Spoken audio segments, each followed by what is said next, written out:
What is up? What is up? What is up? It is Ask Reformed Christian Apologist, and I am your host, Reformed Christian Apologist, here on a lovely. Whoop! What's that? I can hear an echo. Oh. Sorry, no. That was you on my computer. Oh, I love moments like that. But in fact, that was my worry. Is I thought I was going to hear myself for a second because of I usually forget to mute the stream feedback thing on my channel. But no, yeah, this is Reformed Christian Apologist with the usual Friday show of Ask Reformed Christian Apologist number 94. That's right. We're going to go 3 hours of answering your questions on this day. Now, for those who may notice, there's probably a difference in my sound quality, my sound input. I'm here at a Bible college, won't say the specific location, and I'm borrowing a friend's mic, which I have to say I have to thank him for because it's making me sound a lot more handsome than I normally do. I used to sound ugly. I kind of sound like I'm using like one of them like before and after like workout video things. Like before, my voice was so weak and frail, and now look at this. This is the peak performance of masculinity voices, I guess. I don't know where I was trying to go with that, but anyways, so yeah, I'm here doing this, and my friend is next to me doing some crazy stuff. He's looking at video games, Bibles, and a bunch of books, and I think that if any of those books were to move, we would just collapse right now due to a bookshelf thing. I'm talking like it's like 8 feet high of books. I kid. But anyways, so yeah, so we have our location here, and so yeah, we're just gonna continue doing everything as usual, but this time we're gonna be just doing it here.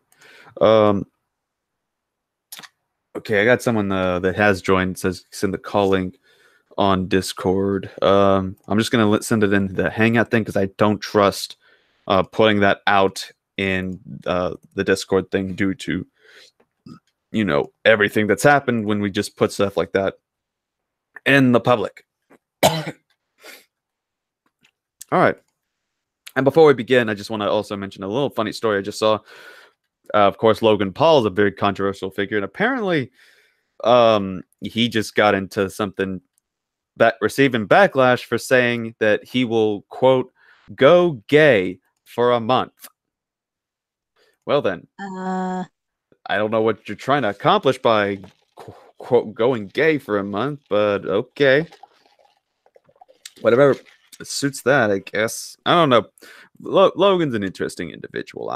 We'll just say that. But anyways, let's continue onward with our thing. Now, before we do something here, before we get into y'all's questions in the Discord and in the live stream. Oh yeah, I forgot how to do that. I forgot to tell y'all that if you go to the description, there's 3 ways to ask a question. Number 1, you submit it in the live chat where you see a bunch of people are already there. You have Sideshow Josiah, Jesus is Lord, Jorge Anado, and Barely Protestant. You'll see those usernames there. Anyways, just type in your question there and we'll answer it. Second one, if you DM me on your social medias, you can get the link to come in here and we'll try to get things going. And so that's how, for example, our good old friend Luna is in here, and recently Zachary, who's just now got in here. What's up, Zach? And not much. I'm probably not going to be talking a whole lot since I'm kind of sick, but I'll still join in. All right. Well, we're glad to have you still. Hope you get better. And then third, if you join our Discord, which the link to the Discord is in the description as well at the very bottom, you join that. We have a section on there called Show Questions Only. So you go there and we answer your questions that come from there. We've had some interesting people that have sent in their questions. And so we'll go there and try to answer what we got. But anyways, that being said, we're going to start in here for now. And we're going to go, and it's also a first come, first served order whenever you're doing it in here. So in other words, that means Luna goes first and then goes Zach. So Luna, Luster Dust, whenever you're ready, Take it away.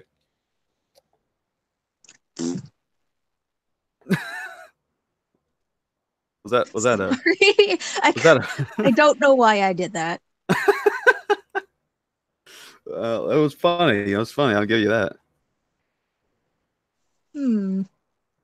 There's someone, George Anito, saying something in the chat. Yeah, Jorge Anito. Well, I think that's how you pronounce it. Like, it's usually whenever I see that name. It says, "Can you speak the old perspective on Paul versus the new perspective?" No, it refers to justification, but I have a hard time understanding the difference. Well, pretty much the only difference is that like there's multiple new perspectives. Really. So the new perspectives are basically just saying that, we differ on it and they have their own way of doing it. But they ultimately will say that Paul invented Christianity. Paul invented the doctrine of justification by faith alone, and that this wasn't the view held by the earliest Christians or the other apostles. And unfortunately, one of the people that promotes this idea is a scholar by the name of N.T. Wright, who's a very leading, popular Christian scholar, but he holds to the new perspectives on Paul and things that Paul invented Christianity, Paul invented justification by faith alone, even though the evidence exists otherwise. So, hope that helps out there. But yeah, other than that, he's a very good scholar. I recommend it. Right. But did you yourself have a question, though, Luna? Yes. It may be a little controversial, though. I'm used to dealing with controversial. Yes, you are. Remember what I told you on Twitter? Like that one weird person saying that autism comes from sin? Oh, boy. Say what? Yeah. Yes, I'm not joking. I found him, or he sort of found me on Instagram. Big surprise. And he's suddenly just spouting nonsense like autism is caused by sin and autistic kids are evil. And I'm thinking, you got True issues? An autistic person either stole your girlfriend or you're in denial about something. There you go. So you're okay. I'm guessing you're gonna want to ask me how, like, what my thoughts are on that particular. Yes. Well, here's the one thing: they don't have any scripture to back that up. That autism is caused by sin, and that's what I said. Exactly. There's nowhere you can really. Someone laughing in the background. Yeah, that was my sister. She heard me. Oh my goodness! Like I wouldn't blame her. I basically would be what she just did is what my mind was doing right now, because it's. I mean, how you go from, being a Christian, then saying that autism is caused by sin, then saying that therefore all autistic people are like evil. In a way, you could be right that we're all sinners.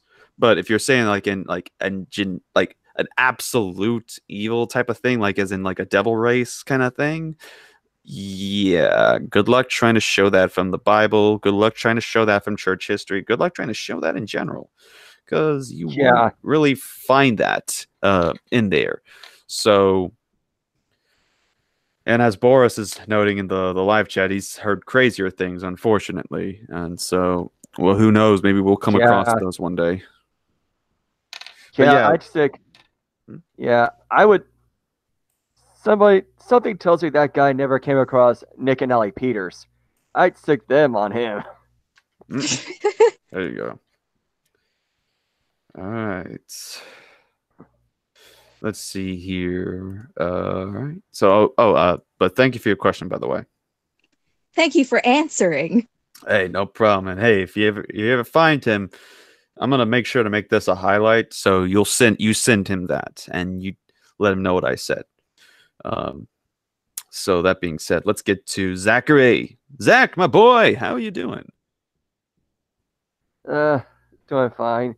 My sweet old Boston Terriers keep me company. and give me the bug eyes. Uh, Yeah, that reminds me. Some people have been talking about where dogs go when they die. What are your thoughts on that? Well, my thoughts about the animals, or like like your pets. Um, you know, to me, they would. I would think that they could go. That they do go to heaven. Um, this is just my view of it. I forgot how I've come to this, but I remember I was reading Hank Hanegraaff's article on this particular subject, and there was some scriptural basis that seems to suggest that that's possible for the whole all dogs go to heaven type of a scenario. Um, but yeah, I think that you know it's possible that you know but that that our pets, like our dogs or cats or anything like that, that they would go to heaven. Yay! Well, Yeah, yeah. Max was just giving me lip right now. oh, what, you got a dog named Max? Yeah, Ah, there you go. he's an I yeah personally he's do agree that they go to heaven. I mean, every animal has their own individual personality, and they freaking exist. I mean, why wouldn't something precious like an animal go to heaven? Like, why not? Hmm. yeah. Not only that, I mean, they're smarter than people realize. Oh yeah. All right. Well, thank you for your question there, and I keep getting messages from somebody. Oh, dang it! Everybody is doing live streams. Cirrus is doing a stream. John Singleton was doing a stream, and they both did it at the same time I decided to do mine. And oh my goodness! And of course, JMD is doing a. Wait, huh? You said yours doing it in like 19 hours. Yeah, I think Filthy Heretic, the guy I invited to talk to you, is going to do his Cool Capitalist Kids stream in a bit. I mean, he's a Catholic, one of the more reasonable ones, but And he yet he, rejected the he admits invitation. he's a. He said his name is Filthy Heretic. Yeah, it's a joke on. Yeah, it's a joke on how government sees anarchists as pure evil, and that's kind of it. Kind of runs with that joke.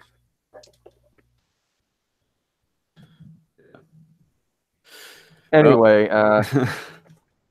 yeah. All right. Anyway, yeah, he rejected the invite to your server because he said that he was probably not going to be all that active in it. Well, hey, it's his choice. It's his call. Whatever he wants to do. All right. Yeah, pretty much. All right. So I'm gonna try to send this invite to Religious Fanboy, but in the meantime, oh yeah, and to Snow Princess to see if maybe she's up and at him. But yes, I know that we did kind of start a little early, by the way, but that just means more time to get things knocked out. But anyways, yeah, just send in your questions in the live chat, and we'll get to your. It's red. I don't know why I just went like Medea for a second, but anyways, all right. So let's take a look at some of y'all in the live chat. By the way, thank all of y'all in the so far in here that have asked some good questions. So let's see here. Answered right. Bradley Protestant. What up, dog? What's up, man? What's up? The Protestant that is barely even that. All right. Wait, how do we join the? Oh yeah, I did answer that one to him. Okay. Eric Afanawez commented on Luna's thing on that creepy guy. Said, "Oh, autism is a sign you're elect, and if that's the case, hey, I'm autistic. So I guess there's a sign right there. I'm part of God's elect. Calvinism Booyah! proven. Calvinism proven through autism, and I certainly get that." Religious fanboy, how's everyone's night? Ooh, I don't know. Mine's going well. What about y'all two? Apart from Porcelain God Ralph, I'm fine. There you go. All right. What about you? I got home from, I think, an hour or 2 hour trip. And I'm doing okay. I'm glad I'm awake, at least. Hey, there you go. At least there's something. It was a productive day, so I'm happy about that. Absolutely. Everyone, please be thankful for your productive and exciting days, regardless of what they may have in store. Okay. Moving one on. more question. Oh. What kind of you keep mentioning apple cider vinegar water. What brand is it, and where can we get it? Oh, it's the apple cider vinegar is Bragg's, and I mix that with some water, and you can get that at in like your Walmart and such. Okay.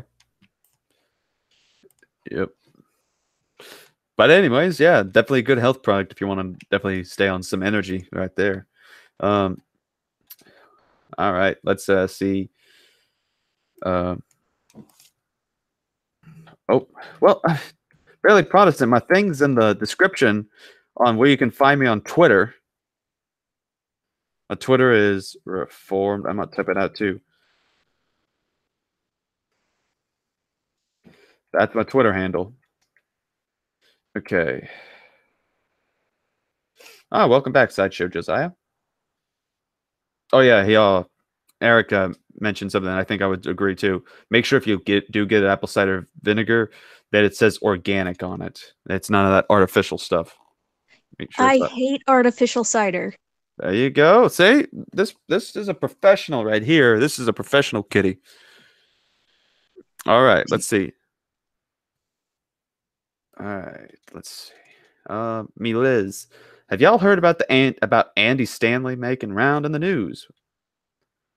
No, I haven't. Me either. Now I'm curious. Yeah, I'm sure. Oh wait. Okay. I think I understand where these lines of questions are coming. Saying we don't adhere to Old Testament commands. Why the obsession? We should focus on Sermon on the Mount. Also asked why did I quit Facebook? I quit Facebook because I found out apparently you can't just use like a different name. Like I just used RC Apologist on there. And apparently they have guidelines where if you use your like anything other than your legal name on your driver's license and your birth certificate, then that is grounds to having them delete my account. So I just went ahead and deleted because one guy kept complaining and said I'm just a stalking troll, even though I don't do the stalking. This is the guy that kept loving to screenshot my comments and make his own little things. But I digress. But anyways, yeah, not only that, but they don't exactly they do not exactly respect your privacy, and they've been banning and shadow banning people with differing political opinions from them, which also raises alarm bells. So yeah, if you want a Facebook like website that will respect your opinions, I'd recommend minds.com or the Diaspora Foundation. So just so you know. yep. Facebook sucks, basically. Yeah, essentially. That's why it's definitely for me not going to last on there, and I'm at least as long as Twitter doesn't go do anything too crazy, because we already saw, as I think I showed Luna at one point, that they're even going against the furry, saying, "Don't you anthropomorphize this Twitter logo." You want to show the one I made? Wait, hold up, I forgot. Did you? Oh, the one that's got poop. No, it's Pooch. It's P-O-O. Oh yeah, there is a distinction. By the way, I want to give a shout out to my boy in the live chat, K-Dub True. What's up, man? Because he's saying yo, like a long drawn out yo, and I say yo right back right at you, man. But yeah, let me see here. How do you? Okay, I'm gonna have to like. Okay, copy image address because we're gonna have to just I don't know. I'm typing things and I'm trying to say words, but I can't speak words today. But anyways, here's your picture. My This, OC. the OC, Do the not original. steal. Do not steal. There's a distinction. It's got some red in it. A nice red dot here for the eye. Has poo right here. It will look it's taking a dump. Yeah, that's the anthropomorphization of using like legs with this particular thing here. So there you go. Join the tweet fur, I think is what it's called. So there you go. All right. Let's see what you got.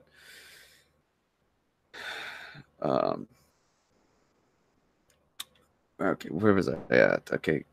But yeah, as far as Andy Stanley, I mean, I don't know too much people that take that guy seriously at this point these days. We're going to answer a couple more in here, and then we're going to move on to the Discord questions that people have been sending in to us. So let's see here. Josiah asks, what kind of reformed are you? What exactly do you mean? I'm reformed in the sense that I am a 5-point Calvinist and that I hold to, Reformed soteriology. I pretty much affirm the 5 points of Calvinism. That is the tulip, total depravity, unconditional election, limited atonement, irresistible grace, and the perseverance of the saints. All these doctrines I adhere to, and as well as what is in the 1689 London Baptist Confession of Faith. So that is pretty much what is meant when I say that I am a reformed Christian apologist, when I am an individual who is reformed, especially following the life of the what is it? The Protestant Reformation. Wait, what just happened here? Sorry guys, I just saw something where, again, it doesn't surprise me that a dog patch press ended up blocking someone that's close to a friend of mine. I'm sorry, what happened? Just this individual that's known for being like a notorious blocker and accusing other people of being basically like going after other furries and like a Nazi fur witch hunt kind of thing. And apparently someone just got unjustly accused of that, even though last I checked, they actually seem to be working fine together. So that just shows you like this individual will turn on their own friends, just in my opinion, for like the sake of drama and such. One of those people. They want drama. They gotta. And apparently there was something that says, quote, in fact, let me see if it'll let me see this, because it says it's an archive. Oh yeah, it says, not your soapbox. Stuff like this is why I'm sorry I helped in your call out. Don't reply to what happened? Nothing. Okay. Like a friend made me freak out for a second. He's being chased by bears in the mountains. Somebody got to save him. Winnie the Pooh is not that scary. Hey, someone said Winnie the Pooh is not scary, by the way. That's what's up. All right, so, but apparently also elsewhere said the following quote, "Don't make me not like you. I can ruin you if I desired." Dude, get a life. Yeah. Yeah, they want Don't drama. make me not like you. What the heck? Yeah. If they want drama, if they want drama, just look at the back and forth between the skeptics and my fellow anarcho-capitalists. It's like, well, it's not that bad, just, the skeptics the quote-unquote skeptics are just, Yeah. they've always been one for drama and try to make themselves relevant, which is appear relevant anyway, which is not always a good thing. Yeah. That's why, it's this individual's like just done all kinds of stuff. And I should have figured that this was gonna happen. That this person's just gonna because in my opinion, this particular, again, I'm not naming names, that this particular individual was going to just pretty much be like the self-destruction upon the fandom. And I just, again, this is why I decided to try to be part of it, just to make sure that, stuff like this, it doesn't happen as much, and that when people are like depressed and down about stuff like this, that, we don't focus on that kind of negativity. But anyways, that being said, we got the last one before we move on to the Discord questions. Bryson asks if I watch any of the Michael Brown debate. Not yet. I want to, but I did hear that, yeah, Michael Brown was debating Trinitarian versus Unitarianism with a guy named Dale Tuggy. So we'll see how that turns out. It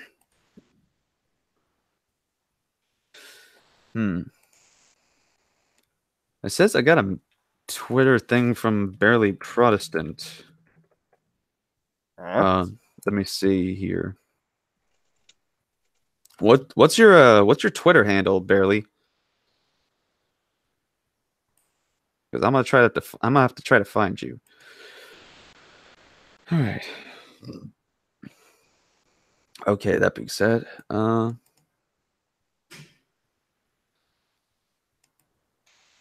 okay, so let's go ahead and check out the. Let's go to show questions. Let's get to the top. Someone wanted to ask a question, but apparently they didn't want to join the Discord or anything like that. So I'm just gonna open this up in original and then put this up here. And I'm gonna screen share this on here so that everyone can see it and know it's legit and authentic. All right, so Chaos Shepperson asks, I haven't watched this. It's way too long, referring to the last Ask Reformed Christian Apologist stream. I came to this channel to say hi and ask a question brought up during the debate with R and Ra. You guys talked about relevance and such, and you tried to defend the idea that the flood makes the Bible relevant. My question to you is, since you said stories assert that a flood of some kind happened somewhere, but not to the scale people try to claim, then what is the relevance of Noah and a million animals? If the flood didn't kill everyone, why would he need every animal when there's annual floods that don't exterminate the compilation of existing species, even in the affected areas? Figured this is a straightforward enough question. Okay, so let's go over this one by one. Oh boy. So, as I mentioned, and I agree that the stories of the flood are basically hyperbole in their respect. So, if we go to, oh man, definitely not used to this chair either. You normally have a thing where I rest the back of my neck, and now my neck is cramping.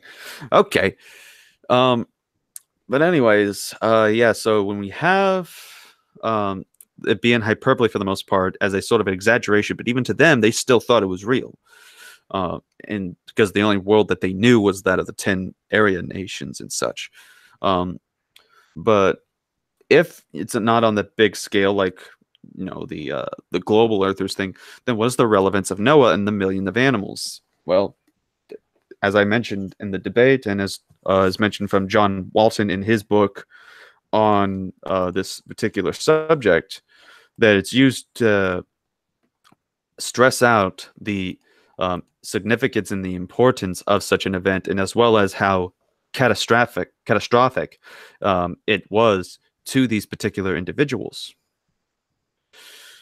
So that would be the reason why it is mentioned. That it doesn't say, though, that they took every single animal, but simply points out just the animals that they're familiar with. And again, uses this to play the role, to focus on certain specific things, because it doesn't go about saying every single specific individual thing. It all just says is these, just one of each animal, and you can do with that as you wish in terms of, again, whether you focus on the local regionalized area or not. Yeah, not only that, but the Hebrew word used, Eretz, is it? Yeah. And it refers to a world. Huh? Mm-hmm. Yeah. Yeah, the Hebrew word Eretz is more often than not used to describe land, which is why in the speech in 1948, you hear David Ben-Gurion say Eretz Israel, referring to the land of Israel. Right. Make what you will politically of the state of Israel. That's not relevant to this discussion. Right. But the point is that word. There's simply no evidence from a linguistic standpoint that it's talking about a literal globe. Right. But even then, like John Walton believes that the word actually does mean in that context, like referring to the entire world. But the only thing with his argument is that to the Israelites, the only thing that would have been the world was that localized region that existed of the 10 kingdoms back then. They didn't know of the Americas or Alaska or Antarctica. They would not have been familiar with these lands, just what they have known at the time, which was of the 10 kingdoms and such. So that would still allow, even within that reading, for a local flood view, because we're just focusing on what they perceived was the entire world at that time, and back then it was a local thing that was the entire world at the time. Yeah, not only that, but also people in the biblical world or anywhere else in the time period were pretty much did not really move around all that much unless they were going to rituals, hunting, or anything, or even to war. More often than not, they stayed within their local towns, villages, or cities. Yeah. So there's that. I think ultimately that would answer most of what was mentioned, because all he's saying why include all this if there's not a extermination of the entire species. And again, it doesn't mention get the entire animals on the entire face of the planet, or one of each from everything in the world, because you gotta admit there's some areas that some of the animals aren't going to resolve in. But all it says is just bring 2 of each of all the animals, and it's talking about the issue of where they're at in that particular region. So, all right. What happened? And my friend's he's got a shotgun. My friend got a shotgun. Huh? Don't worry about me. I'm not going to worry too much about you. Even if you were lying on the floor sick one day, I'm just gonna. I thought you were about to offer me a cosmic brownie. No, you go ahead, man. Let's see.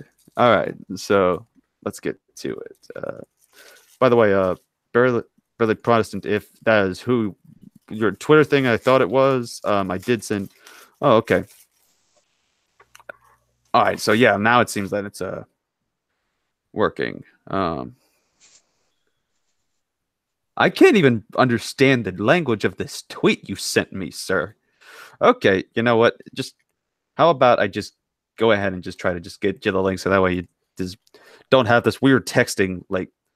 I don't know. I'm 24 years old and I'm already not able to comprehend some of these things I'm seeing these days. Yo, what's up? LOL, Raffle, Copter, Squad Man. Man, I thought you were older. Man, you're 2 years younger than me. Well, I get that all the time. Is when people are surprised of the sound of my voice, and then how old are you really? Well, here's the facts. Here's what they are. Okay, so anyways, that's that one.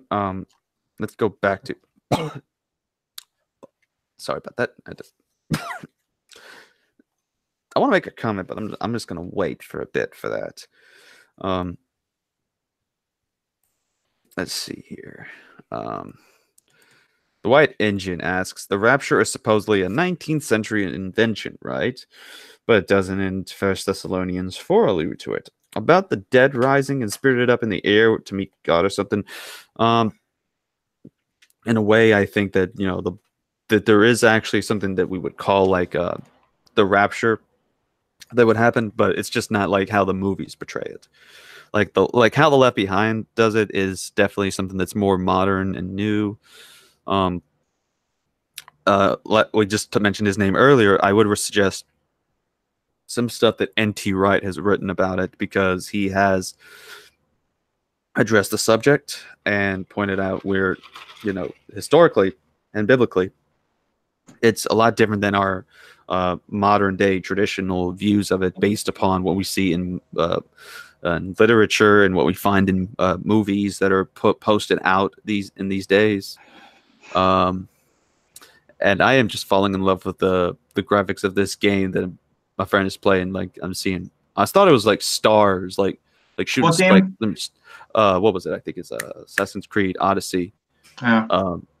But yeah, I love games that they're pretty much like movies these days. Like, I could just like, if I buy a game console, like one day I'm just gonna like set my character to just sit and like Red Dead Redemption 2. I'm just gonna sit there, put him somewhere, and just watch the environment go on, and just admire, like it's a background thing with the noise and everything. Like I just want to see just have that kind of moment, because I don't know. I'm just impressed with where we've come with technology these days. Yeah, Billy Process here.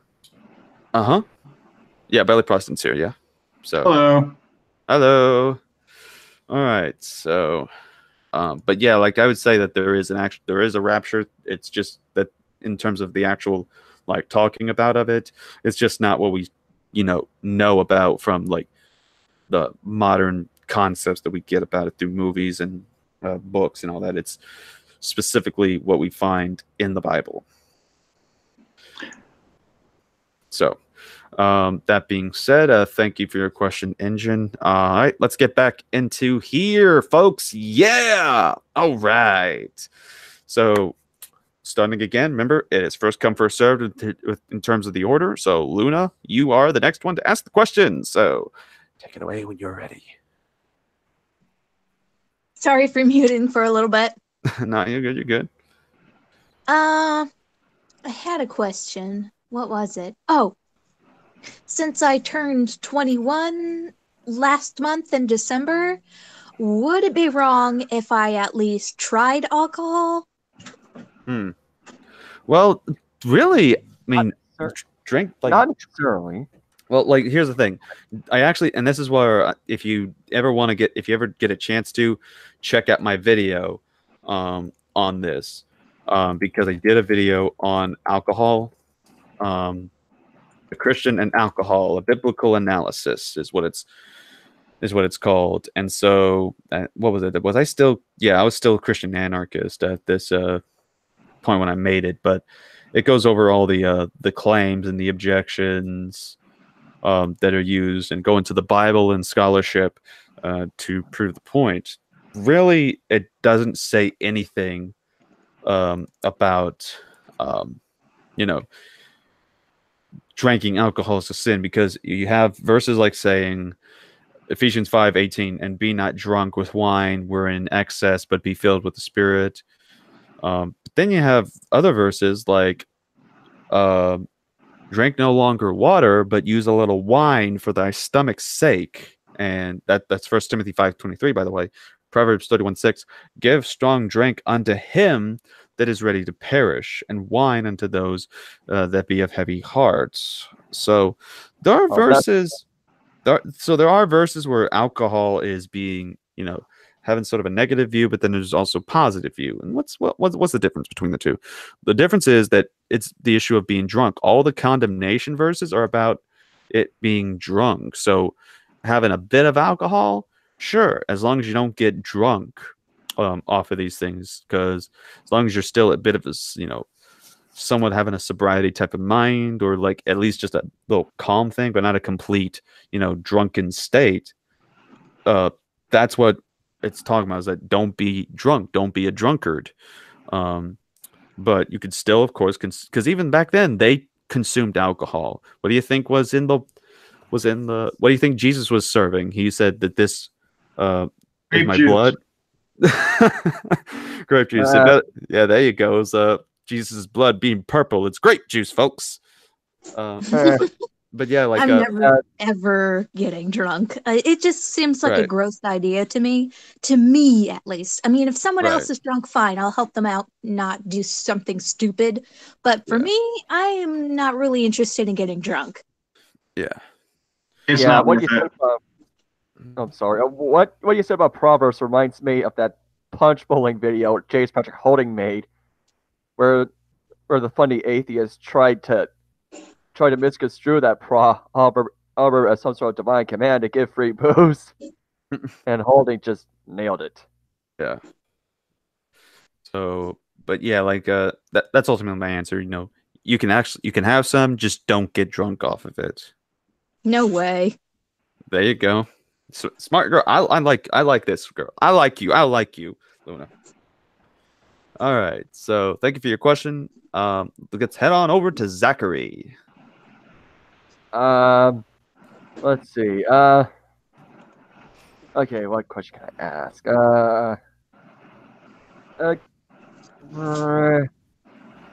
Let's get to Barely and see what I come up with. Oh, me? Oh yeah. Okay. Let's do that then. Okay. I guess we go to you. Sure. Okay. One of my favorite questions I always ask my Reformed friends. So, what is your view on the sacrament of the Eucharist? My view is that it's a important sacrament. I just don't take the view that the Eastern Orthodox and the Roman Catholic Church take on it. I believe that there's nothing like divine that goes on within it. There's no, like, for example, like the blood, the wine, and that the grape juice, or that the bread turned into the literal flesh and blood of Jesus Christ.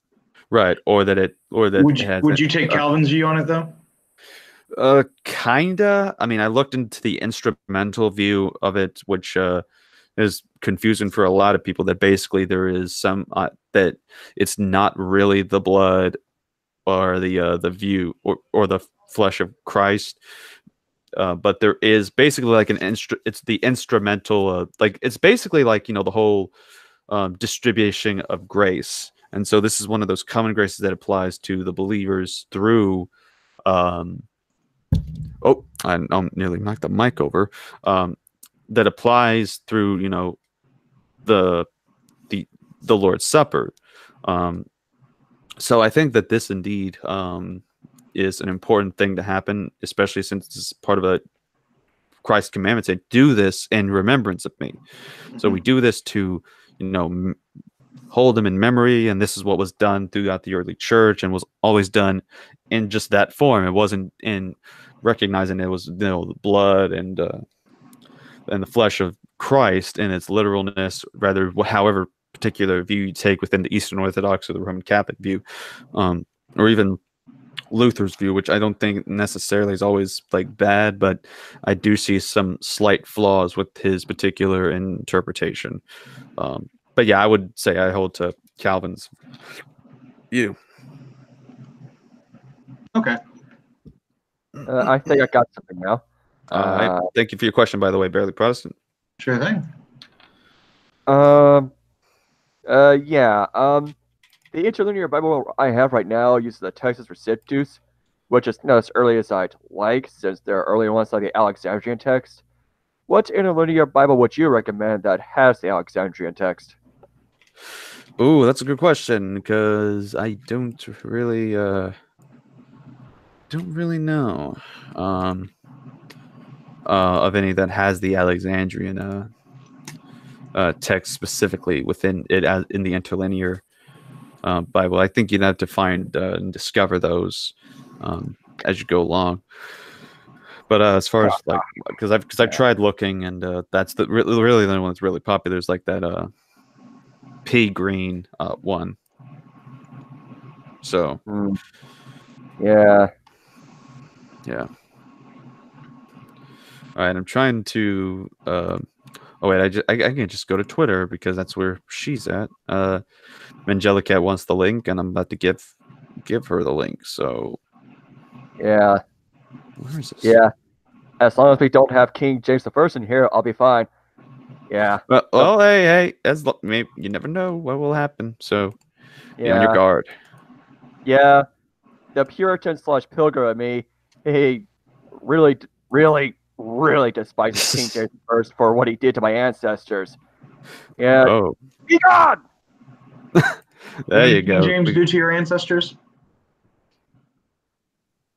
Yeah. He's asking. Part of my ancestry comes from the Mayflower, believe it or not. Oh, ew. I'm sorry. Sorry, I'm an Anglican and we don't like Puritans much. Oh boy, we're gonna fight. We're gonna fight. Well, if you guys would have stopped defecating in the church and spitting on the Eucharist, that would have been, that would have been helpful. Say? No, Citation needed. Puritans were incredibly nasty towards Anglican worship. Well, one blame them at times. Or defecation, citation needed. Citation needed. Oh, I mean, talking to my actually own Puritan professors. So yeah. Yeah. Yes, I get that real quick to see. I get that my ancestors were pretty strict and rather zealous, but what? Well, they considered Anglican worship to be, quote, popish to Roman Catholic. So they would protest against it in a variety of ways. Source? Where'd you get that from?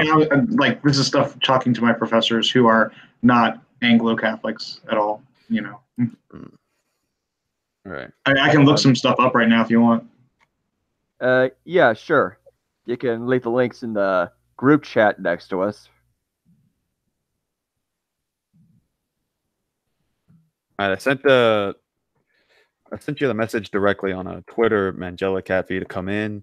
So just check your DMs, and you should be able to click the link. It'll take you directly to Google Hangouts, and there's a link there if you can't just join in by clicking on the green camera or anything like that from there. But either way, we try to make sure to help out as much as possible. All right, let's see here. And because we're going to try to see how this turns out, let me go ahead and get my email set up so we can, because we had traditional Catholic in the chat, or Catholic traditionalist. Roman Catholic? Set of a contest. So Roman Catholic, yeah. Well, yeah, and the other thing too is not just any one of those. It's part of the Peter Diamond group. Yeah. Interesting.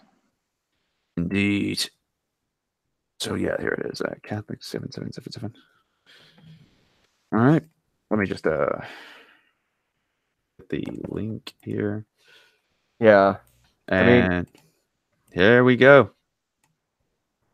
Yeah. My main beef with King James I was how he reacted towards the Geneva Bibles, those footnotes in the book of Exodus. Because if those state there, his authority would be challenged, and I don't. So you can imagine the mistreatment he gave in reaction to that is not something I look highly upon. Right. All right. Well, thank y'all for your questions. We're going to go ahead and go back to the live chat to see what all y'all got and see what happens. All right. So Catholic Traditionalist asked, have you ever spoken to the YouTuber Skinsky7? He is also a Protestant, but at least he agrees with the Catholic position against sinning. He's against Calvinist Reformed theology. I have not heard of him. Okay, what part of the fifth point, perseverance of the saint, do these people not get? I have no idea. that's why I don't think that like Peter Diamond or just any of these guys really understand or bother to look into what we believe as far as Reformed theology goes. But anyways, let's see here. John Sullivan McCartney Evans. Next time you do one of these, could I join? Absolutely, you could join right now if you wanted to. Just message me on any of the social media, whether it be Twitter, Discord, and I'll get you set up, my friend. Just got to know how to get to you and make sure that this is in private, because public, giving the link out in public is, I've learned my lesson the hard way that you don't do something like that. All right. I got my meds right here for when that time comes. So, well, this is an interesting question. Sister Hipster asks, if any anime characters got saved, what denomination would he or she be? Anyone? What? Who? That, I mean, you're asking me to like think of one, and I could like think of like. Well, I'll tell you what. You know what? Here's what we're gonna do. First of all, I'm gonna just go ahead and pull up Twitter, because there's actually a question of that in my opinion gets answered. So we're gonna go over to and first check out let's see, anime character. Yeah, that question's a bit odd because that assumes the characters are even real. Well, it's And asking like if they were to be, if they were to take these thing. Let's see here. Let me just pull this one up. Well, for Goku, I would say that he would be a Calvinist, because there was a Superlap Saiyan. Yeah, that's right. There's a play on words there with that Superlap Saiyanism. Superlap Saiyan, Calvinist Goku. And every time I remember this guy would like, cause it's been a while since he published some stuff, but he would like publish tweets saying like, oh, just, it would be like training videos. It's like, just finished reading chapters 4 and 5 of Bondage of the Will. So that would be, so that's something. Unfortunately, the anime Reformed Anonymous group died out, I think, as soon as another guy ended up leaving it. But there's one. I would say Kirito would be, at least a Calvinist, but in the Presbyterian circle. I would have to say that he can't be Baptist. He speaks more like a Presbyterian. What else? What else? What have I been watching lately? Yeah,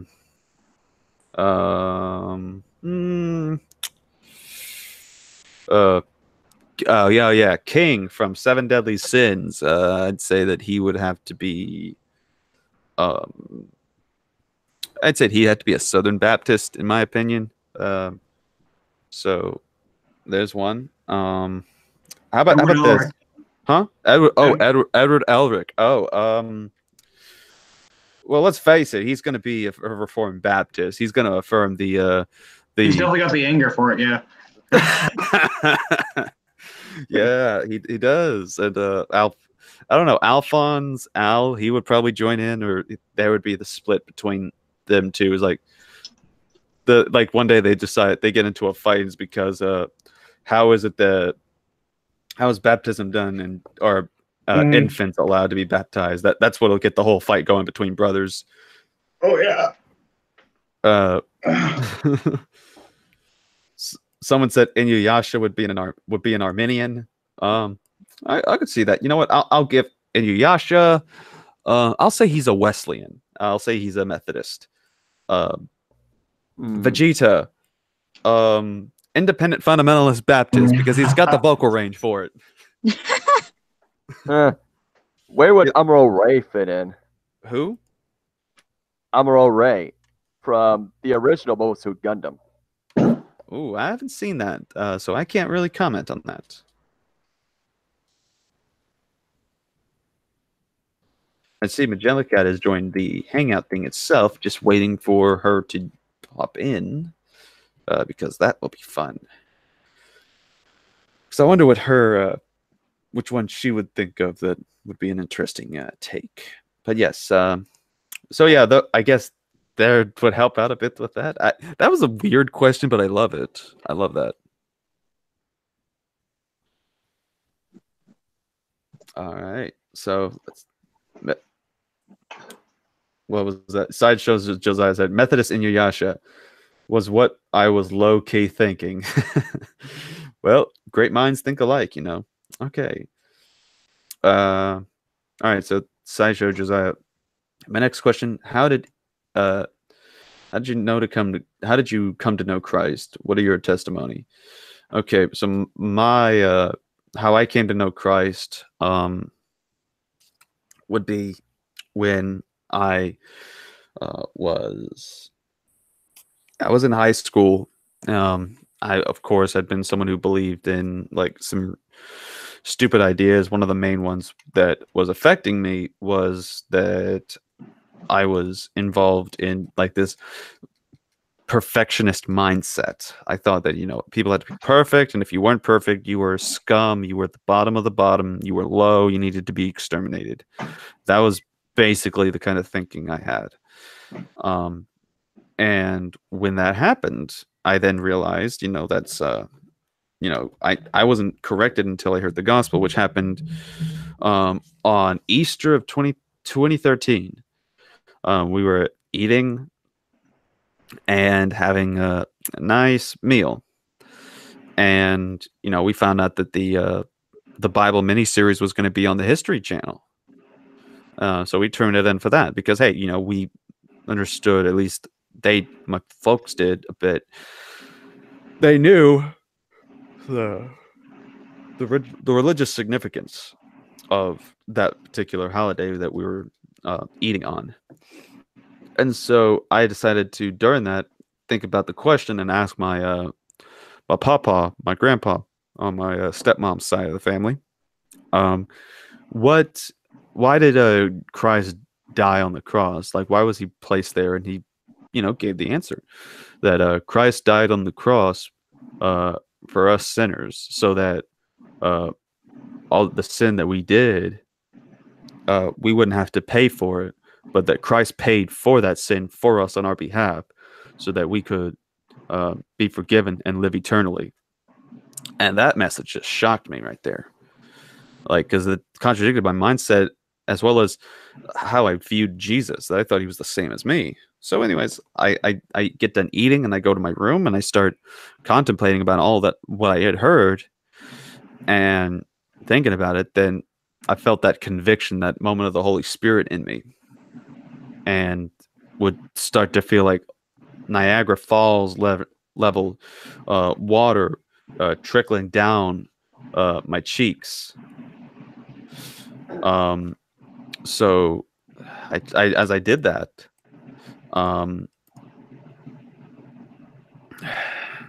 as that happened, I tried looking to see if it was an illusion, but no, I could see the actual water spots where it was made.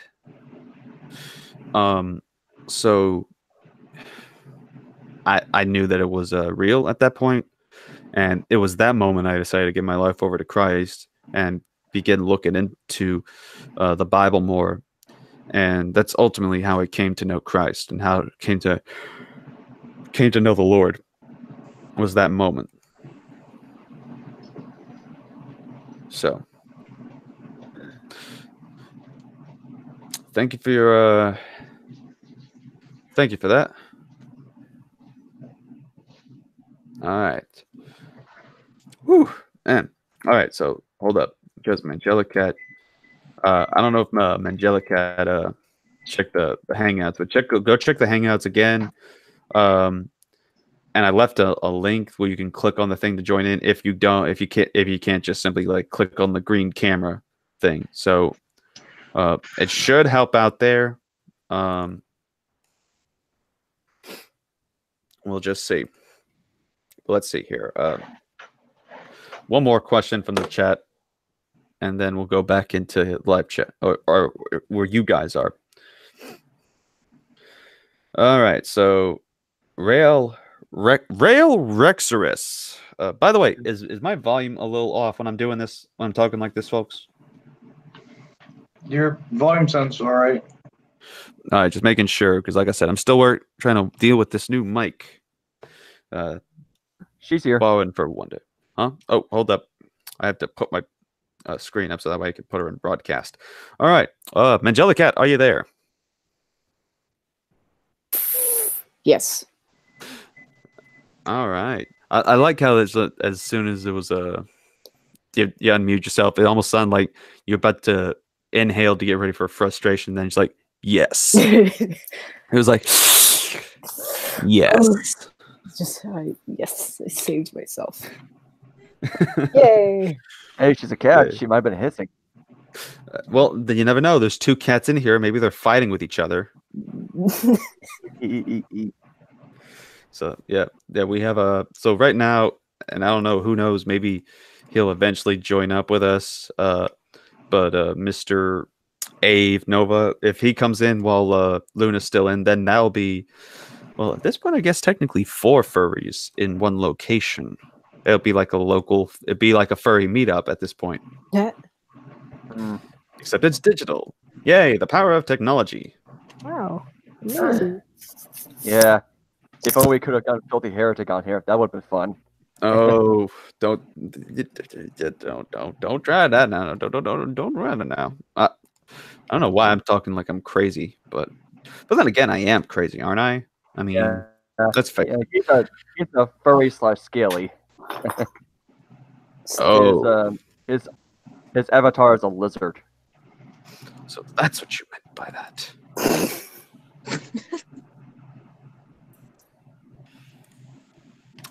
Well, we're gonna give a shout out to Stixel, who it was a person that, was unfortunately he was new to being informed of our thing and was watching, and unfortunately was not able to make it because the person got the wisdom teeth removed. Yay! I remember when I went through those days. I don't miss it. Yeah, but Raul Rexorus asks, well, this tea better and this medicine better kick in for me, for my energy, because I don't have my. Hold up, let me do my own Greg voice. I don't have my energy. I don't have my apple cider vinegar water.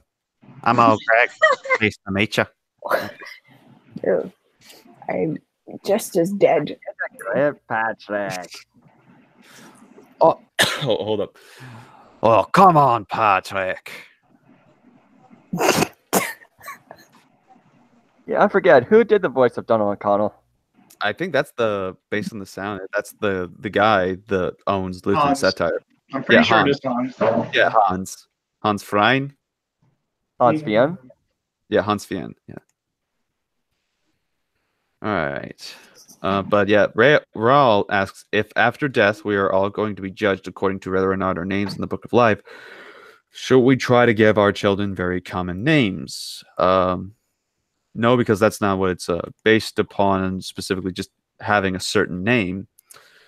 Because the name depends on at least I go about it, is the election that God has put, that how he chooses his specific people onto salvation. So salvation is not dependent upon what name they have or anything like that. Salvation is simply depending upon God choosing for himself a specific people upon salvation. So, yeah. All right, so. Oh, John Singleton's here. Oh. Immediately as I decide to mute and hide the thing, I have to go back up and unhide an individual. By the way, are you on your phone? No, I am. I don't know on my how you were computer. able. I don't know how you were able to talk while you were unbroadcasted, though, because normally you wouldn't be able to if you were on a computer. That's my little secret, I guess. Apparently, I'm gonna have to keep my eyes on you, John. I'm gonna have to. It's more than fair.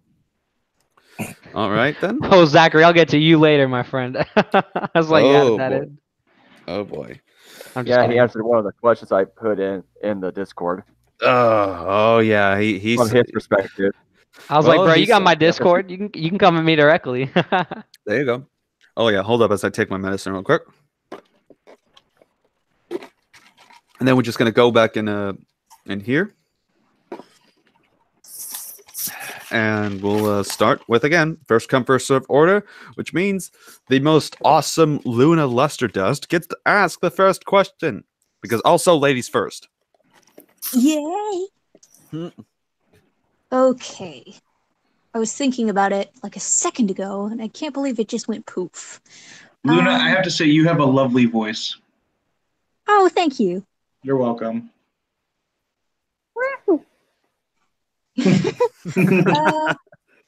Oh, yes. This happened a while ago, but it made me. I think I can answer this question myself, to be honest, since I watch a lot of zombie movies. Boy. I know where this is going. Watching YouTube in my room if you want to come join us. Okay. Sorry, my sister. Someone on, I think it was Facebook when I did use it, asked if Jesus was technically a zombie. And I can answer that myself since I watch a lot of horror movies, especially about zombies. No, he's not a freaking zombie. Zombies eat people. They're technically dead even though they're moving. They chase people. And there's no correlation between zombies and Jesus. Just think about it for a second. There's a monster and there's a god. There is no relation. Right. And here's the other thing to consider as well, is that in the perspective, there's the soul too. Now, consider this. You can even look up other ancient tales and myths that would talk about, when something is brought back from the dead, the soul. In fact, this was brought up during a debate between James White and I forget the guy's name. He was a very dishonest individual, in my opinion, because he he was just making a lot of bad things. What was his name? I'm trying to find it. Okay, apparently I can't. Apparently I didn't write the guy's name down during this, but this individual was going around. He basically, at one point during the debate, said that Jesus was a zombie because there's other legends and such. But the difference is that the legends were pointed out by James White that they talk about the soul residing in the underworld, but the body is resurrected and still alive after the resurrection. But that's not like an actual resurrection in the sense that we know it. In the sense that we know with Jesus, his resurrection was that. Okay, it says that his soul was in Sheol for the 3 days and 3 nights, and then we have it return to the body and have that resurrection. So not only that, but you have that which truly gave it life, which was the soul. So there's a distinction there. A zombie would not have that soul. It would just simply be, the body material itself that doesn't have that which ultimately makes it unique and alive of itself. So that's why this definitely is not. We can't call it a zombie thing. And my friends, I thought my friend behind me was shaking a bag of Skittles, but apparently he just wrapped up paper. About to say, there's another treat I thought he was going to offer me, but then again, I'm probably hungry and I'm probably a little fat, and I just ate Zaxby's, so I don't know what's wrong with me today. Anyways, The only real thing that the only real similarity is the reanimation of the body. That's it. Yeah. Thank you for answering, because even though they were semi-friends with me, it was pretty stupid. A pretty stupid question. No offense, person, but please don't ask me that again. You might be a funny atheist if you wish people a happy zombie Jesus Day on Easter. Oh man. Who is this individual? I'm getting individual that's wanting to join the chat, but what server do I know him from? I'm sorry, I'm gonna have to figure this out first. Let's see here. Groups in common. Oh, the Christian First thing, of course. Okay, yeah, sure. Let me just get to the chat. All right, but anyways, thank you for your question, by the way, Miss Luna. Now, onward to Zachary Colley. Yes. Yeah. Let's see. Hmm.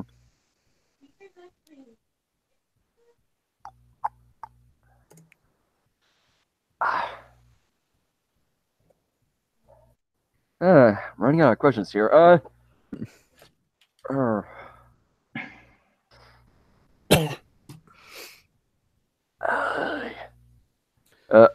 right.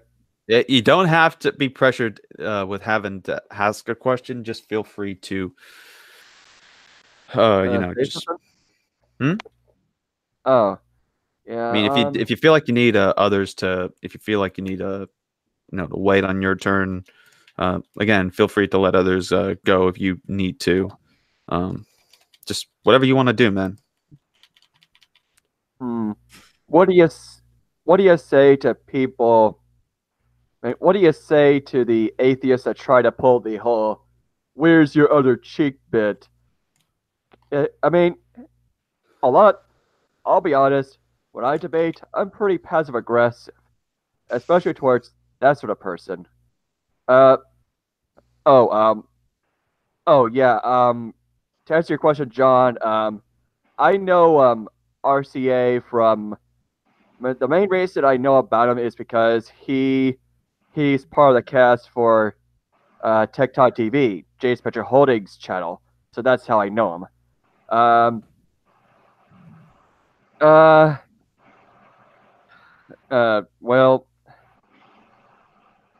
Yeah, no familial relation.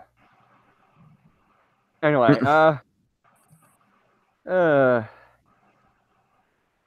what was I even asking? Oh yeah, how to respond to those guys that pull the whole other cheek bit in order to silence criticism. Yeah. So you're asking what would I do to respond to those people that use that? Yeah, because a lot of times they try to interpret that as being a doormat, which obviously not, considering which cheek is being smacked and which hand is closest to that. I mean, how do you make it clear to them in a way that they actually get it? Mm-hmm. So, first of all, that verse deals with physical confrontation. So in other words, when it says turn the other cheek, then it sees the issues of like battles and all that kind of stuff. Like if someone slaps you on one cheek, turn the other one so that he strikes it back. Then it gives other things like you basically, it's just a principle of forgiveness in terms of arguments over theology and agree or disagree kind of thing. You won't find that particular thing there. So yeah, and I think holding. But, by the way, hold up. I know that we're supposed to just do this particular thing at the moment, but there is an individual that is in the chat that I want to deal with right now because he's trying to be upset. It's like no one's paying attention. I might as well answer, so no one else seems to want to answer. We have a black Hebrew Israelite, at least that's what it seems to be in the chat, and is saying. I was asking JMD, did Jesus die for everyone's sins? And I'll respond. Consider this your question to me, Mr. quote, lost black tribes of Israel, Yeshua Shah. that's the thing. Y'all can't really agree on what supposedly the real name is of. Is it Yahawashai? Is it Yeshua? What is it? Black Hebrew Israelites. In Hebrew, what? Yeah. Oh. So let's go to this. The fact that what Jesus talks about. So, and I think I know where he's going because he tried to say the answer is plain and simple. No. What did Jesus say in Matthew chapter 15, verse 24, of which we're going to go to it? I'm going to pull up my little, oh, good gracious, my Southern Baptist is coming out of me right now. You can hear the voice in me right now going all that deep and fast. I'm just excited right now, but here we go. Matthew chapter 15, going to verse 24. So right here it says that he heals the daughter of the woman of Canaan. So let's start from the very top.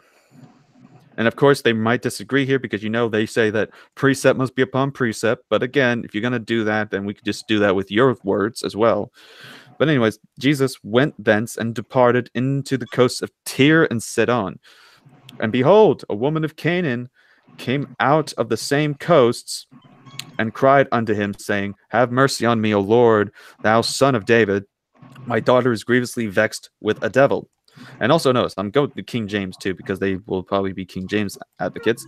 But he answered her not a word, and his disciples came and besought him, saying, Send her away, for she crieth after us. So the disciples said, send her away, she's crying after us. But he answered and said, I am not sent. Here's what he tried to go with. But he answered and said, I am not sent, but unto the lost sheep of the house of Israel. Then came she and worshipped him, saying, Lord, help me. Jesus responds, but he answered and said, It is not meet, meaning it's not, good, to take the children's bread and cast it to the dogs. Okay. Now I want you to focus here because this is where he doesn't realize this, but this passage actually refutes his case and shows that Christ died for all kinds of people. But he answered and said, It is not meet to take the children's bread and to cast it to the dogs. All right. By the analogy, if you ask him, who are the children? Israel. What's the bread? Christ. Who are the dogs? The Gentiles. Now, let's keep reading. And she said, Truth, Lord, yet the dogs eat of the crumbs which fall from their master's table. So, notice this, that first of all, the particular word is not kuon, meaning like a ravaged, like adult dog. The word is kulnadion, and kulnadion in that particular passage refers to, as it says here in Mickelson's Enhanced Strong's Dictionaries of the Greek and Hebrew Testaments, as well as in Thayer's Greek Lexicon, it refers to a puppy. And back then, you were allowed to have puppies that weren't raised from the wild back then, because they were easy to tame. And they didn't have canine dog chow. They got whatever was left over as scraps and crumbs from the table from the masters. So in other words, saying, Truth, Lord, but the dogs, the Gentiles, eat of the crumbs, that of the bread of Christ, which falls from the master's table. And so after pointing this out, Jesus answered, said, O woman, great is thy faith, be it unto thee even as thou wilt. And her daughter was made whole from that very hour. So notice that Jesus managed to heal the daughter of the Canaanite woman and mentioned that her faith was great. Now, and the model that she gave, that Jesus complimented on, is the same model we read about in Romans chapter 1, verse 16, which says, For I am not ashamed of the gospel of Christ, for it is the power of God unto salvation to everyone that believeth. So it's the power of God unto salvation to everyone that believeth, to the Jew first, meaning the masters eating the bread first, and also to the Greek, or as the other translations say, and then to the Greek, the Gentile. So this is again where we see that issue of Jews got the salvation thing first, and then the Gentiles got it next, when the Gentiles are grafted onto salvation. And not only that, you have John chapter 3, verse 16, which mentions the issue here of that God so loved the world that he gave his only begotten son, that whoever believes in him should not perish, but have everlasting life. And the particular word that is used is cosmos, which refers in this particular context to all kinds of people. And then you go to, for example, 1 John chapter 2, Verse 2, and he is the propitiation for our sins. He's writing to a Jewish audience, for our sins, and not for ours only, but also for the sins of the whole world. That he is a propitiation, that he is basically an atonement for the forgiveness of their sins. And then not only that, where it gets the similar language, John chapter 11. Notice I'm just going like a scripture machine gun out here, folks. Going onwards, and note right here, verse 51. John chapter 11, and this spake he not of himself, but being a high priest that year, he prophesied that Jesus should die for that nation being Israel, and not for that nation only, but that also he would gather together in one the children of God that were scattered abroad. So again, we have here the verses that refer to the fact, even from the New Testament, that Jesus dies for the sins of not just the Jews, but also dies for the sins of the Gentiles, my friends. So this is something that we need to do. And he keeps saying, pull up Galatians 3:16. I'm just going to go ahead and quickly do it, and then we're going to get back into here, since we got people that want to ask questions. So let's go ahead and go to Galatians 3:16 real quick. Now to Abraham, and I'm going to pull it up because I don't know. With these guys, you never know how deceptive they try to be and accuse you of being a coward for any small thing. Now to Abraham and his seed were the promises made. He saith not, and to the seeds and as many, but as many of one, and to thy seed, which is Christ. Again, I have no problem here. He's saying that at one point Abraham was promised this, and his seeds were promised this.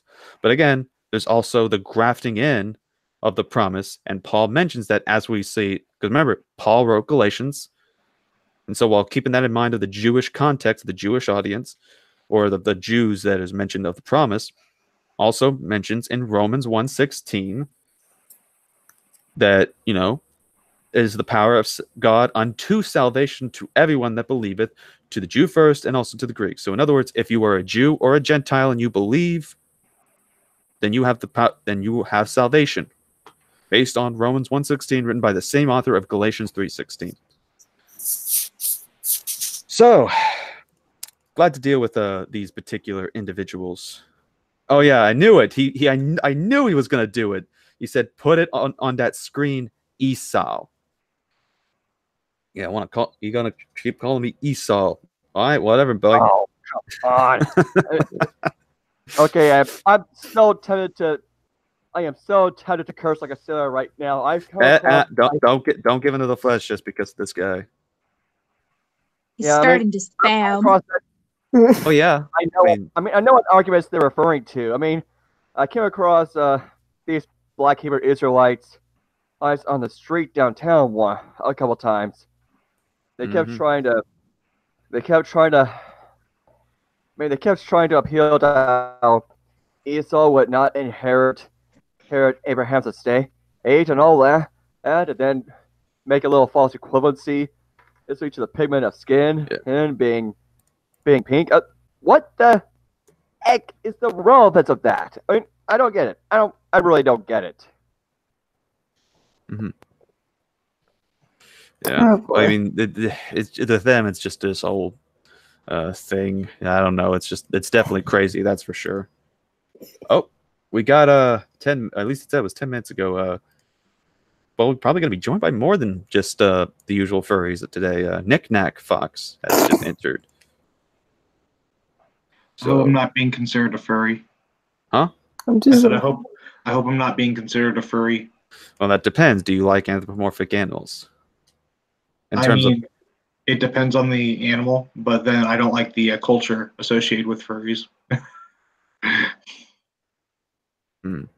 Well, oh no, it depends. Oh no. What? Joy. Oh no. What? The guy from. Oh, wait a minute. Not Yish. Oh no, Lost Black. He's gonna join your call. Come on in. Well, let me put on my gloves. Gonna join your call. How? You don't even have the link. I just your voice, Luna. It's just perfect with your profile picture. It's so perfect. Oh my goodness. Yeah, don't worry, sis, because I mean, I've seen like Black Hebrew Israelites before, and that's especially of the online group that refer to themselves as the Torah Knights, and I've seen them go into Hangouts just so they can snipe it and hijack it, so they can basically for the next like 30 minutes that it goes live, just infiltrate and just simply just like spam with Black Hebrew Israelite nonsense. Like they have strategic ways of managing to take over things, and I just can't trust whether or not which one this particular individual is. Now, if he wants to join the Discord section and talk with us in there, offline on off air, yeah, sure, you're more than welcome to do that. That way we know how to take care of you as well, because if you do mess up there, then you get the ban hammer, and I'll make sure that our ban hammery individuals that wield the ban hammer will do so, and Sister Hipsters among them. So watch it. That being said, all right, let's go ahead and move back on into here now. Oh, and JMD joins us. Welcome, JMD. Okay, now Barely Protestant, your turn.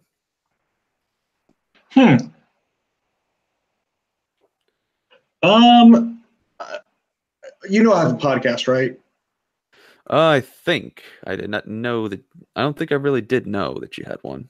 Okay. Would you ever want to have a friendly debate / discussion on any part of Reformed versus Catholic theology? Sure. Okay. I have to think about what particular one I'd want to do and all that. But yeah, that'd be really interesting to do.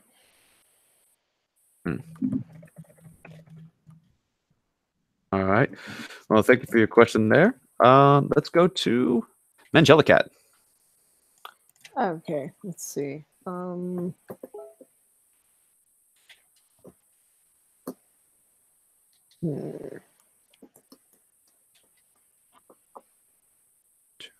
What do you think of the color red?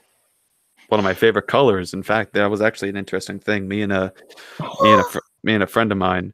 Oh, by the way, a knick-knack, we're getting a bit of a echo from you. If it's possible to mute your mic until we get to you. Sure. All right. Thank you. By the way, welcome aboard, my friend.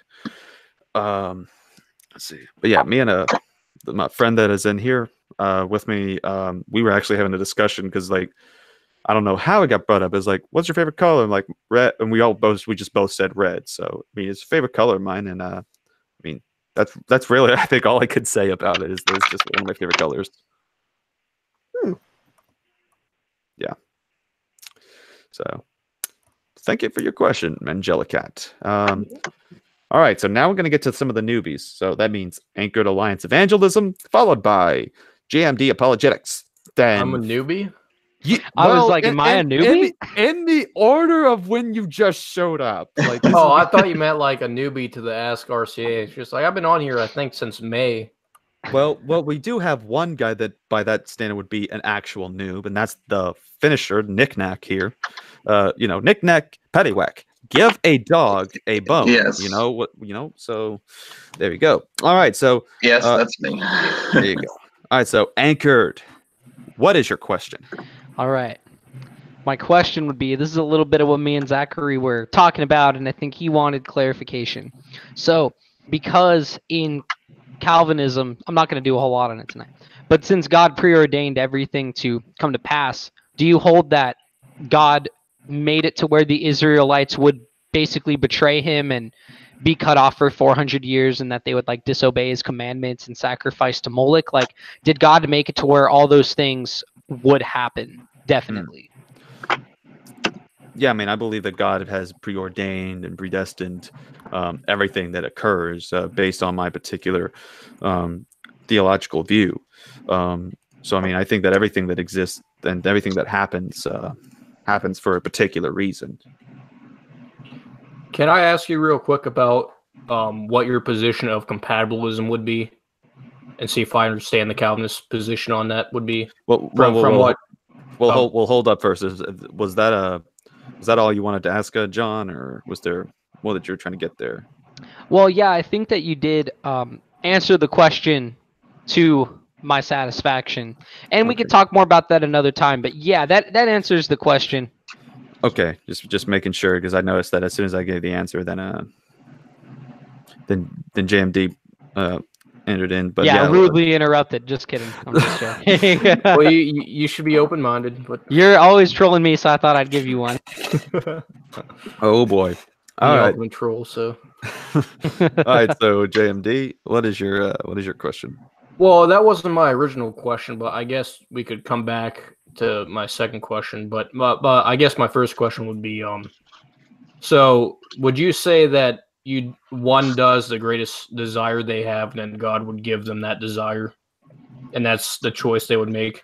All right, so let me get this straight. So you're saying, okay, so okay, hold up, repeat that again. Actually, Yeah, would your belief of compatibilism be that people make choices Mhm. and their choice is based on their greatest desire, but God gives them that greatest desire? Well, no, I think that instead of giving them, I think in a way by giving, I think it mean like that that as far as the the desire, he gives them over to that what they want, but ultimately he still lets them make that decision. Okay, and So- then you would believe with total depravity in point 1 of Tulip that we have our greatest desire is sin, so apart from the grace of God, man will always sin and choose sin over God. In their natural state, yes. Monists could agree with that. I'm not Right. persuaded of point 1, but we can agree Are to you a disagree. Molinist too? Yeah. Oh, are you the guy who was debating Matt Slick the one time? Yes, I was. I am. Yeah, his first one, I think he did. I came in to ask him a question about exegesis, and then I told him we would disagree on Molinism versus Calvinism, but we would agree on the essentialism. And he wanted to try and get me not to be a Molinist, and then the conversation went from there for like another half hour, more necessary than it had to be. But Yeah, that sounds like him. Hmm. He's an interesting guy, but Yeah. and I enjoyed the discussion with him. I felt like ours went pretty well. yeah, I enjoyed listening. And then that's when Leighton Flowers came on too. Yep. Mhm. Yes. All right. So, by the way, oh yeah, and so gonna get to the next individual that's up, but also we have Sideshow Josiah that has just joined up. So, what's up, Sideshow?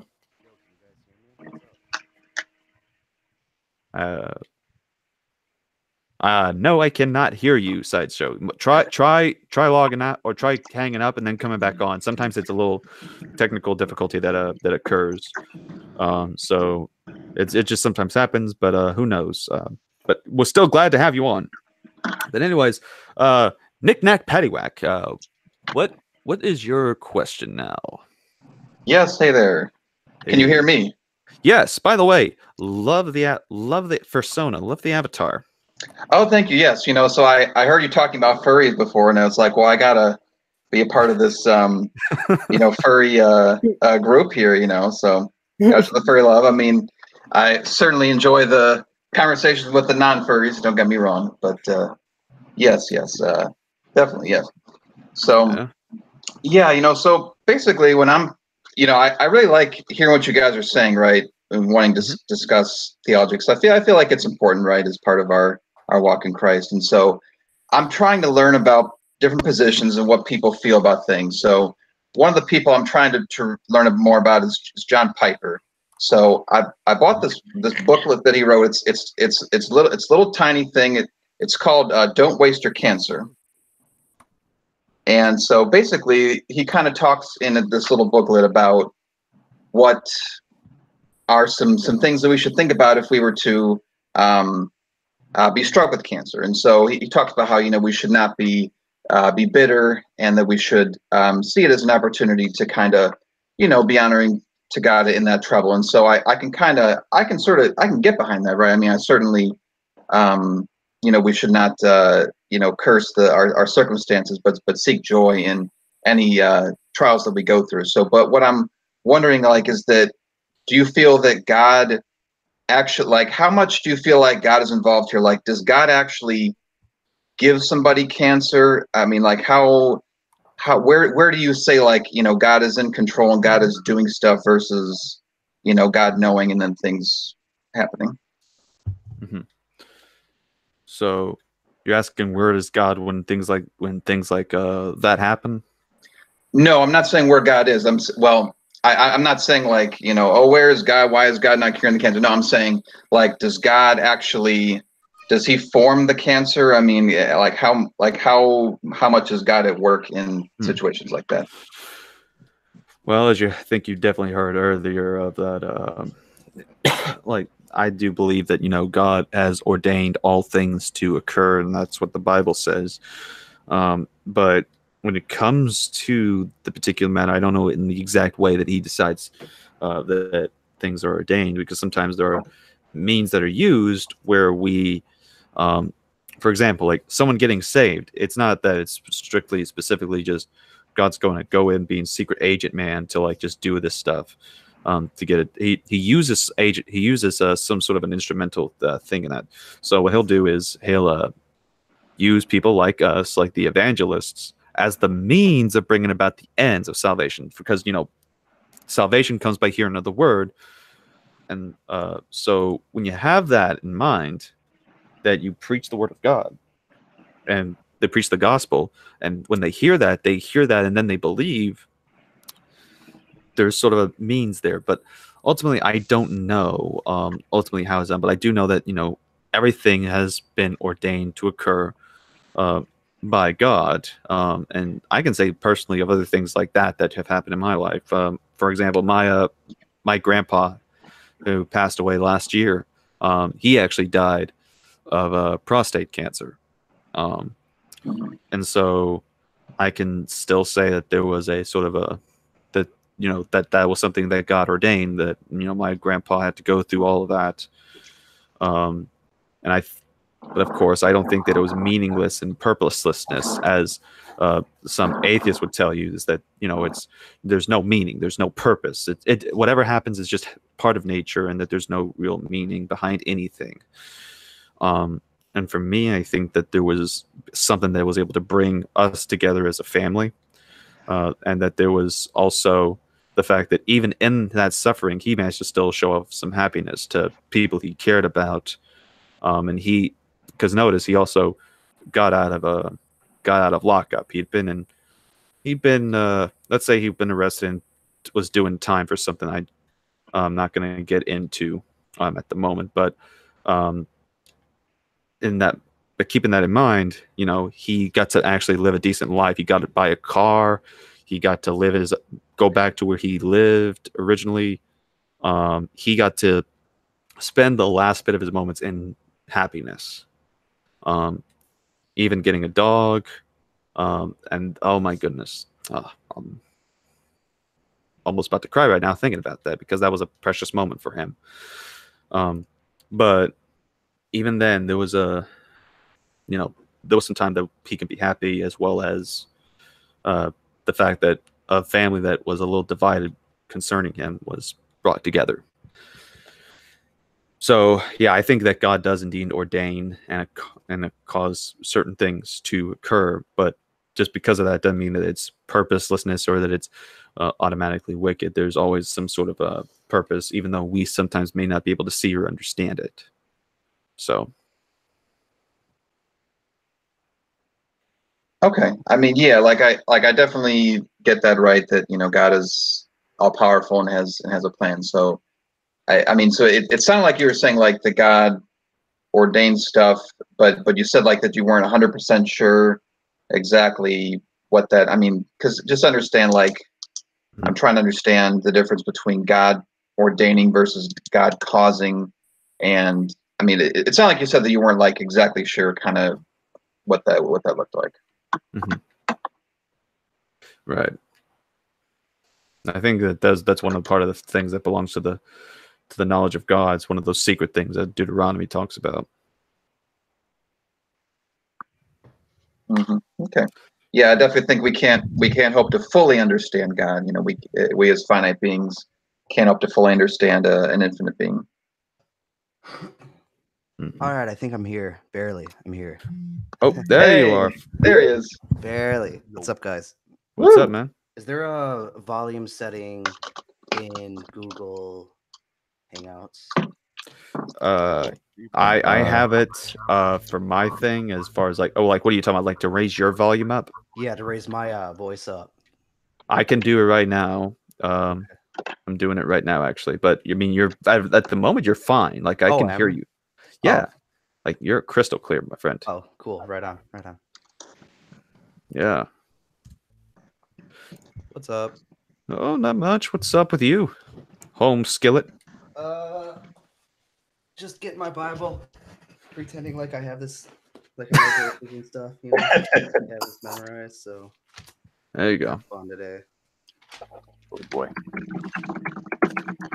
There was one verse in Proverb. I think it's Proverb 16 though. Once I get to it, I just got this new Bible, so. Anyways, What translation is it, if you don't mind me asking? yeah, I was actually gonna confess this, and I know probably everyone here is gonna hate me.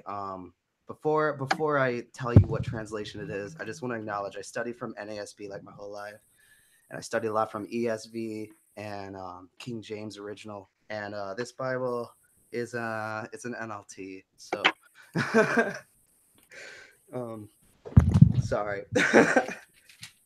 A lot of people have a lot of things against NLT because it's not word specific; it's phrase specific. Right. Oh. Yeah, it's a dynamic equivalence translation compared to a formal equivalence translation. Yeah.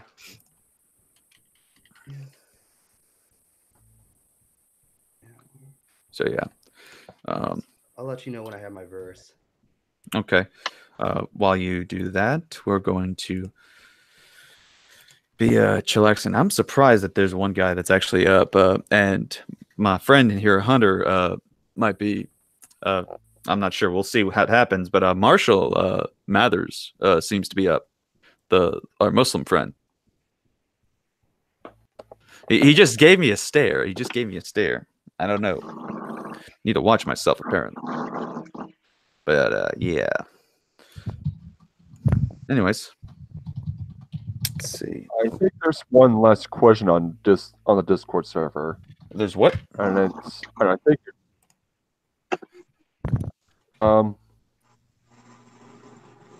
yeah, after you did that last call thing. Yeah, that one was by me.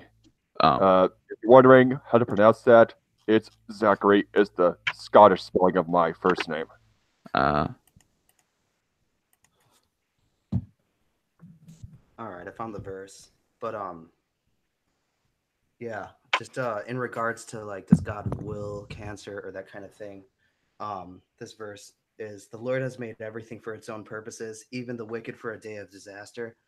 Or in other translations it says even the wicked for the day of evil. And I know like cancer, you know, it's not necessarily anything we're doing that's evil, but just kind of that negative, well, is it planned by the Lord? Is it in his will? I think that verse is pretty solid. So Mm-hmm. yeah, the end. Yeah. All right. So okay, so repeat that again. So Proverbs 16 verse 4. Yeah, let me pull that up. Yeah. Proverbs 16:4. Yeah. Okay. So yeah. And repeat it. All right. The Lord has made everything for his own purposes, even the wicked for a day of disaster. Yep. So yeah. Well, I mean, what does your translation say? Well, as I got up on my screen, it says, "The Lord hath," and I just use King James because I'm just a traditional, old King James Southern type. Yeah, I guess. I'm sorry. The Lord hath made all things for himself, yea, even the wicked for the day of evil. And of course, my interpretation of this is that the Lord who had made all things for himself means he's made all things, even the wicked for the day of evil. And if we look in here, this is one thing I like about this Bible software. We got a commentary on this. John Gill's commentary on this particular phrase on what it means by the day of evil this is added to illustrate the general proposition in the preceding clause and to obviate an objection that might be taken from the destruction of the wicked against all things being for the glory of God. For even the destruction of the wicked, which is under a divine appointment, is for his glory. It is not in the sense of this text nor of any other passage of Scripture that God made man to damn him, nor is this to be inferred from the doctrine of predestination. God made men neither to damn him nor to save him, but for his own glory, and that is secured rather in his salvation or damnation. Nor did or does God make men wicked. He made man upright, and he has made himself wicked, and being so, God may justly appoint him to damnation for his wickedness, in doing which he glorifies his justice. Day of evil, or evil day, is the day of wrath and ruin, unto which wicked men are reserved by the appointment of God, agreeably to the Targum, Septuagint, Syriac, and Arabic versions. So, all right, cool. There you go. I see we had to say goodbye to Mr. Barely Protestant because he was a Protestant that was barely there. But I'm gonna continue with these horrible like dad joke type of comments. What the heck? I keep seeing that this guy keeps getting like busted and says like ba ba ba. I like just sis, just calm down and let this guy do his thing. Because I mean I have no problem like handling what he's got to say. I mean, after all, I mean, I'm willing to debate any of you Black Hebrew Israelites. The only problem is that y'all usually are afraid to debate, especially a guy who is a Edomite individual. In fact, that's what last I checked, like y'all had to, at least a majority of the groups had to make a poster saying, yo, if you see the Shield Squad people, the apologists that would even include some white people, and if you like see any guys that are associated with this group, avoid them. Avoid debate. I mean, so yeah, I mean, I'm willing to like show that your doctrine is false and being demonic. I'm willing to show you that, but again, I don't want you being the one that is going to troll and all that. So I managed to have decent conversations with people that have been part of this particular cult, but again, it depends on the specific individual.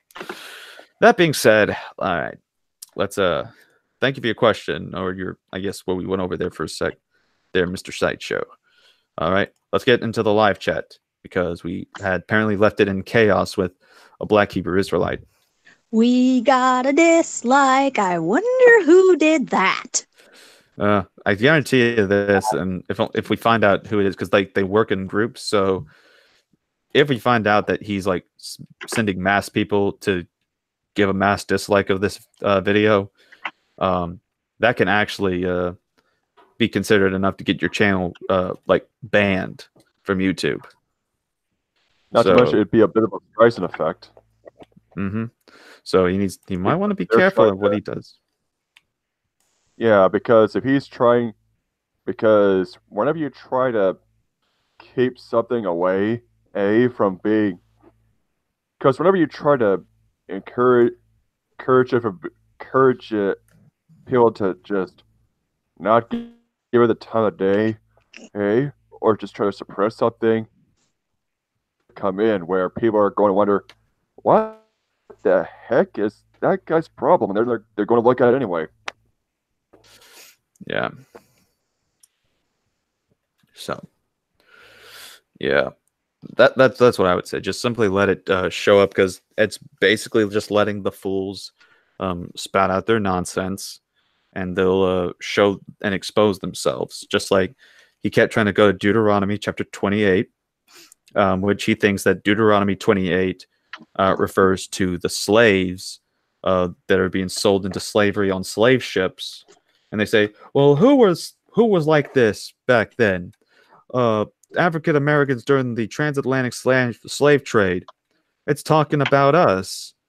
Let's go to the actual text. And if you go to the actual text, notice that there are problems with this. And it definitely ends for them if you keep reading to the very end in Deuteronomy chapter 28, where they say the whole prophecy is about the transatlantic slave trade, and in that those refer to Israelites in a prophecy. The Lord shall bring thee into Egypt again with ships. Now, were these particular Israelites brought into Egypt in the transatlantic slave trade? And next thing to consider, it says, thou shalt see it no more again, and there ye shall be sold unto your enemies for bondmen and bondwomen. The particular word is abed, as a servant. So notice that it uses the word abed, which in Hebrew cannot refer to a slave as what we really know it today. And this is where they don't understand what the original Hebrew means. And it's actually a term of an honor, not a slave like a degraded slave of the transatlantic slave trade, but of a servant role. But not only that, it says, shall be so. Let's just go with it and say that it is referring to slave. Shall be sold unto your enemies for those things, and no man shall buy you. Let me ask you this.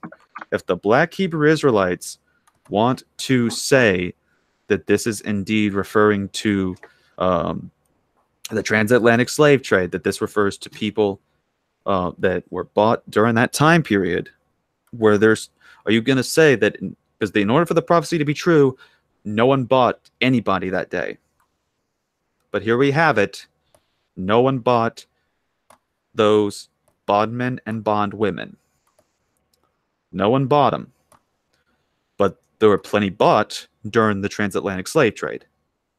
So if this is going to seriously be about the transatlantic slave trade, as many of the proponents of the Black Hebrew Israelite movement try to do,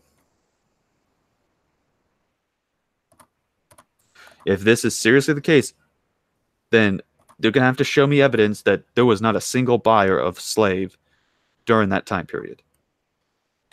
So again, when you go to Deuteronomy chapter 28, then boom. And also, again, we got some other guy that's in the chat. I was going to point that out. Yeah, they come in. That's the thing. They come in swarms. They're pretty much like Jehovah's Witnesses and Mormons. They have to travel in packs, and so especially popular in online groups. So yeah, this is definitely worthy of a highlight. Yeah, there you go. But yeah, you see, let's read some of those comments. We got, you disrespected my people, the people of God, you white Neander. I'm not even gonna try to pronounce that because this guy can't even spell. We JG, we gonna swarm this chat cause we kangs. Again, learn to speak English. Learn to speak some English there, buddy.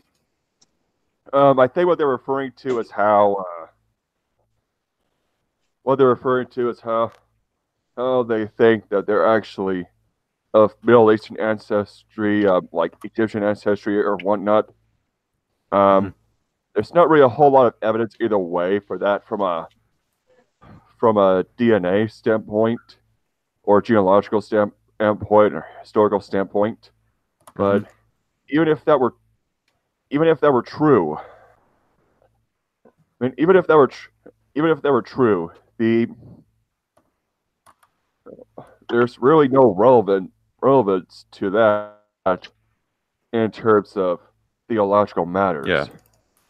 By the way, I also recommend this to anybody who is wanting to look into the actual historical data that refutes their claims from Reformed Apologetics Ministries, or also known as now Exegetical Apologetics Ministries, and that is the documentary Black Hebrew Israelites Debunked, where it goes into the history of their cult, goes over their claims with the Bible and scholarship, and in fact, it goes over like all kinds of their arguments, like were the ancient people black? Was King James black? Does Deuteronomy 28 actually apply to the African Americans Are the Ashkenazi Jews actually Khazarian? Who is the synagogue of Satan? Is the 12 tribes of Israel chart actually authentic? Is Esau the hated ancestors of whites? Do Gentiles have no hope for salvation? All these are able to be demonstrated from the Bible, that all the Black Hebrew Israelite doctrine is false and debunked, and that the Bible teaching is what we need to go with, not that from the false satanic cult of these Black Hebrew Israelites. Yeah, not only that, but a lot of their claims don't even have a historical basis at all. I mean, King James was in Britain, not Africa. I mean, the whole. Well, they blacks claim would that not- they migrated over there. Yeah, but So that that's how we migration would not. I mean, yeah, but that migration would not really take place in mass until later. All right, so now we have the guy saying I need to read this. And again, we'll just do this real quick before we then move on a bit. He says, Isaiah 29:22, therefore thus saith the Lord, who redeemed Abraham concerning the house of Jacob. Jacob shall not now be ashamed, neither shall his face now wax pale. I don't see what that has to do with anything really. Probably the color. Well, I mean, it just says that he's think he's redeemed referring to- Abraham, which amen, agreed. But again, this does not refute the idea that Gentiles can receive salvation also, because we went to the other verses. It's like Romans 1:16, man, that's not in the Bible. Man, we're going to rip that out of there because we don't want that there. John 3:16, we're going to rip that out of there. Wait, the entirety of Matthew 15, where it talked about the woman basically saying that, Gentiles would then be saved, much like how Romans 1:16 says, and that Jesus, congratulations of your faith, that is great. Man, forget all of that. We're just going with that one verse and ignore context. I mean, these guys talk a lot about knowing their Bible, but what about these verses that it sounds so afraid? They're so afraid of to deal with.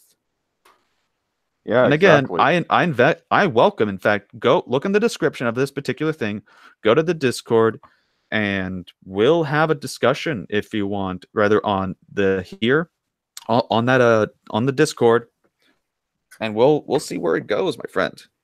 Please, I invite you for that, so that way we can not just because I don't know if tonight will be a good time because I gotta get ready for a debate in the morning.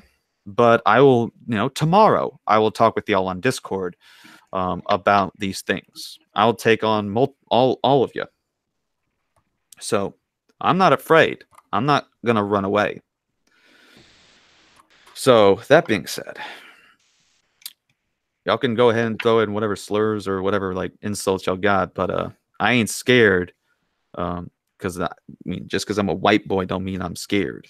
So anyways, there you go. That being said, let's go ahead and Angelica, you guys like your coffee with sugar and cream?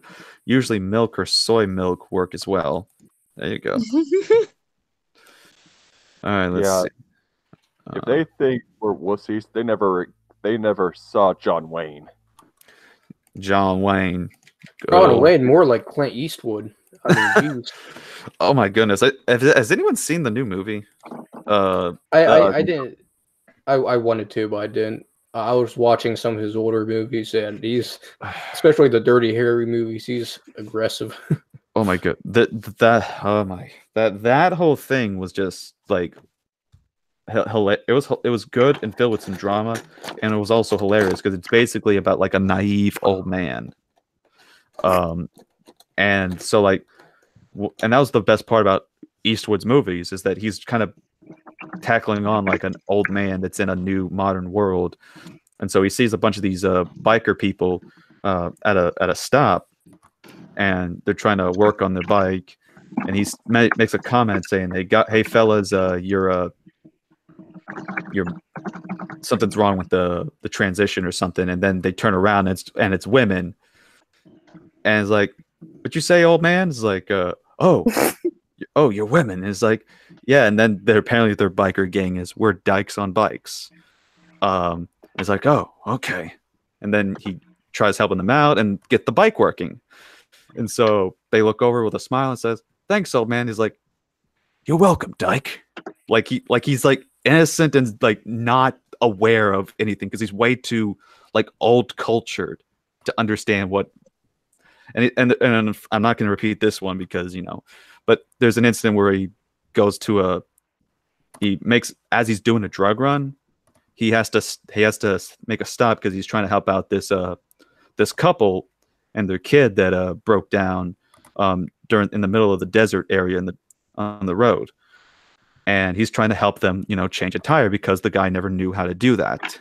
And so he's trying to teach him, and he says that he always likes helping out these colored folk, but the word he used was the N-word. And they all look at him, and it's like, no, we don't say that anymore. We're colored, we're African, and they're like, oh, no kidding. It's like. And I was like just shocked at like just how crazy this movie was. But no, it's a good one. It's full of suspense and drama that definitely even had me like jaw dropped. So I would recommend anyone to go see that. It's a very interesting movie. And from what I found out, it's actually loosely based on a true story of a guy that was an old man that was used to be a drug mule to smuggle drugs into Mexico. Well, the funniest thing that really makes me believe in predestination is my grandfather looks exactly like Clint Eastwood, and he has the same exact personality. There you go. I find that funny. But as a monist, I would say it's his genetics. But Calvinists could say that too. There you go. All right, let's So since I really don't think there was much that was trying to be going on besides them comments earlier, and apparently now the live chat's just filled with conversations of that Brock from Pokemon is finally getting a girlfriend after 20 years. So about time. That's crazy. About time my boy got some game for once in his life. Anyways. Yeah, I agree. But one of the running gags on the show is that Brock pines over Nurse Jenny and Nurse Joy and Officer Jenny every episode. So he has a girlfriend, then he wouldn't be doing that. That's crazy. Yeah. They're overrated anyway. He's gripping so much. Well, he hasn't been in like 20 seasons. Yeah. But anyways, also to be a reminder, by the way, we got like about I don't know. I'll keep on going for a few minutes, but at the moment it's like an hour left on here. And then what we're doing is, if you're on our Discord server, I am starting to do a thing where we teach an apologetics class. So you sign up, you join in for that, and ask if you want to be in part of that, and we'll make sure to, and I'll give you the role that allows you to enter that specific chat. Tonight's sessions includes we're not going to talk about lordship salvation, easy believism, and the new independent fundamentalist Baptist movement. I think we can wait on that and save time, especially since I had to cut time due to having to get up early in the morning. But tonight we will be discussing a topic. The name of the lesson is Asking Questions, the Secret Weapon.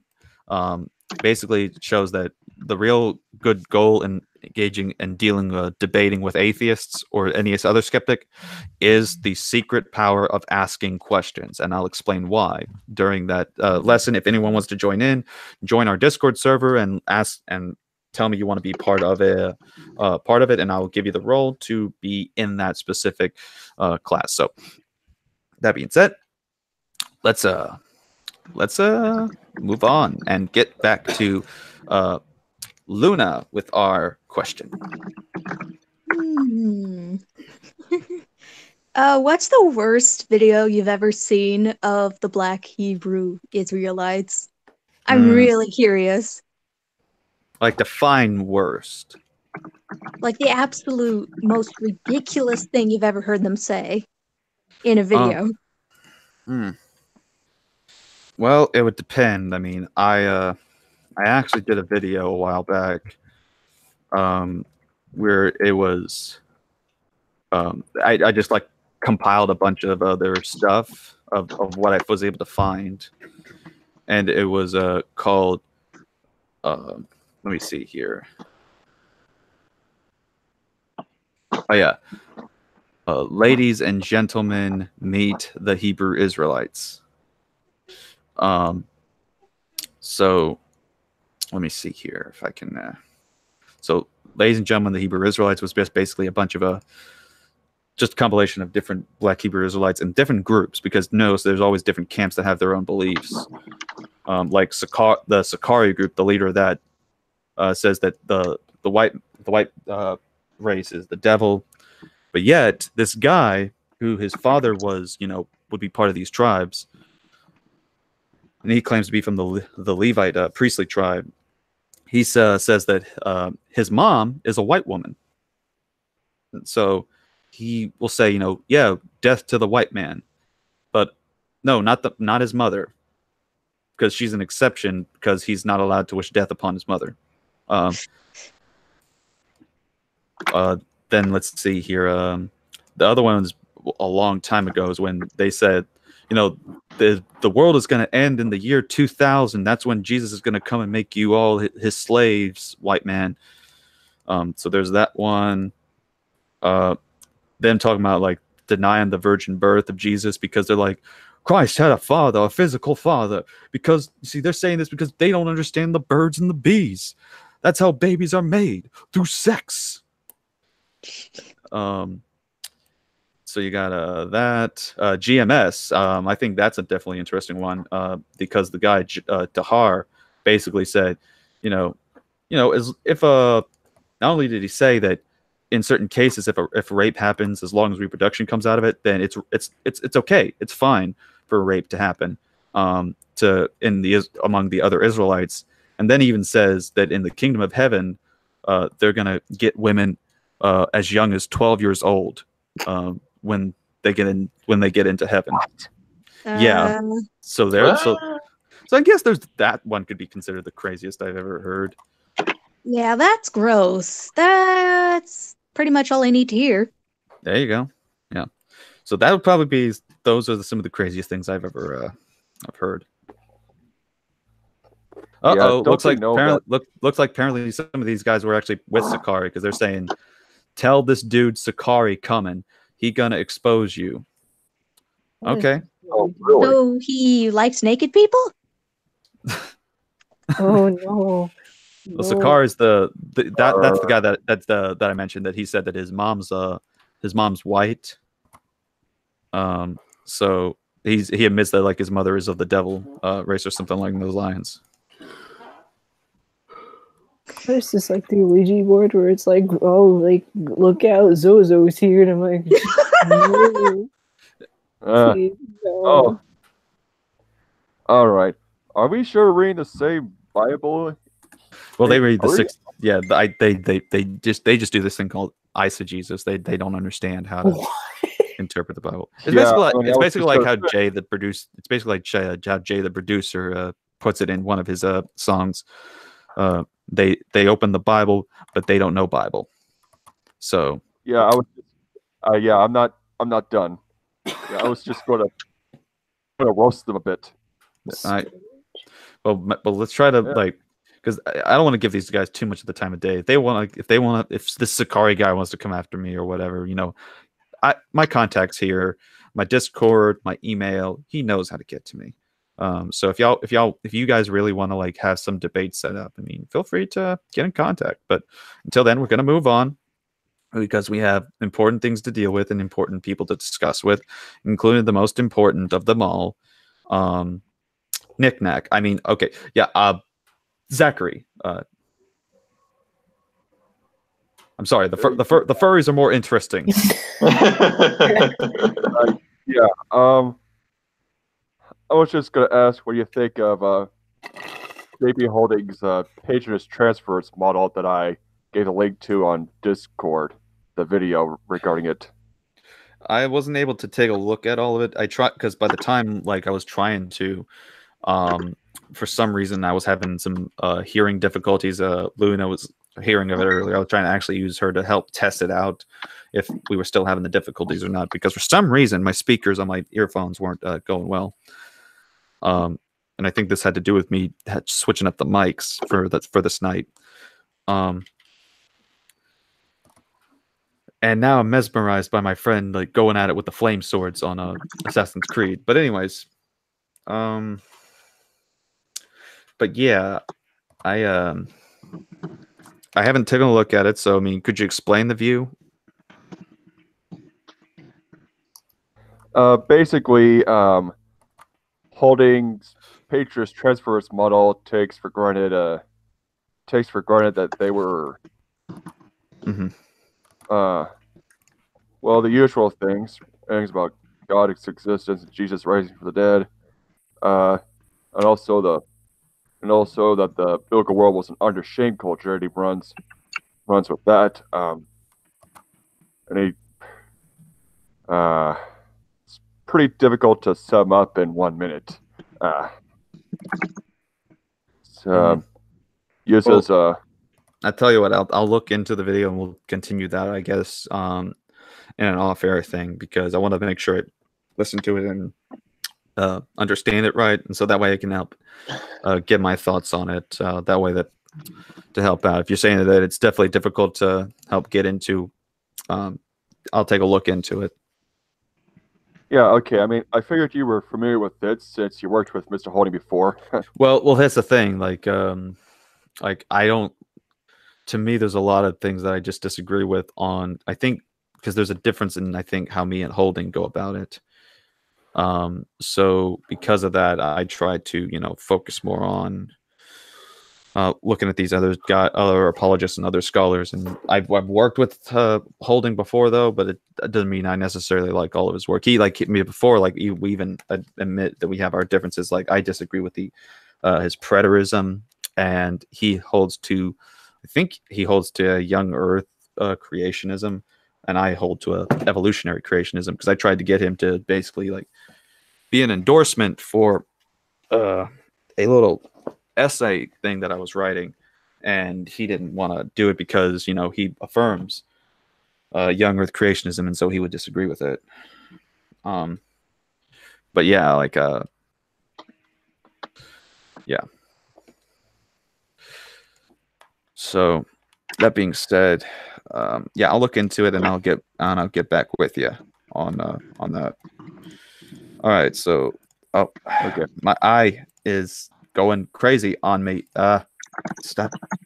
I hate it when don't you just hate it when something like gets in your eye? And it's still stuck. Okay. Now to scroll up and see who's next on the list. Bradley Protestant left. That means Angelicat. All right, let me just quickly pull up the question. Can I write it down? That's not a note. Here it is. Oh, it is. Okay. So, do you know why just out of curiosity, I figured I should ask, but do you happen to know why the confession, like for the Christian faith saying what changed from "it is right to give thanks" to "it's right and just" instead? Wait, which confession? The confession of the Christian faith, or it's, I gotta rerun it. Yes, it was that one. I'm not sure if you knew knowledge of just by the wording of it. It just changed from "it is right to give thanks" to like, "it is right to give just." Well, where does it say this at? It was let me look it up because I'm supposed to know it, but it keeps changing. Is this like a verse in the Bible, or?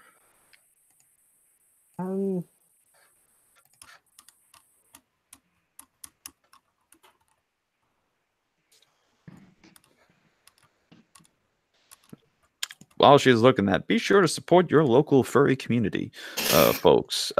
These furries need the attention, the friendship, and the support that only you can provide. So feel free to make that donation, or feel free to support your local furry community. Also, Black Hebrew Israelites are at it again as she's typing this thing up. I gave Marshall Mathers, by the way, the link to come in, but he's not joining. Well, there are several steps. Yeah. By the way, Marshall is the Muslim friend of mine. But he's wanted to say, quote, cutting a wife's head for trying to rescue him is commanded by the God of the Old Testament, and bear in mind that Jesus is that God. I would like to know, how is that a reasonable reason to cut her head off? So let's go ahead and go to the verse that you did pull up. You pulled up Deuteronomy 25, verse 11 to 12. Let's pull this up for everyone to see.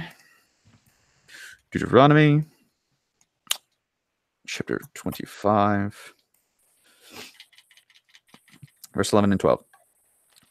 When men strive together with another, and the wife of the one draweth near for to deliver her husband out of the hand of him that smiteth him, and putteth forth her hand, and taketh him by the secrets, in other translations, like the Holman Christian Standard Bible, says grab his genitals, because the particular Hebrew word there is mabut.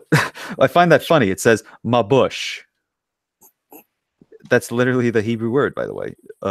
Mabush. So taketh him by mabush, then thou shalt cut off her. And here's where he kind of got deceitful here, because no matter how, because he kept saying cut off the head. This says cut off her hand, not head.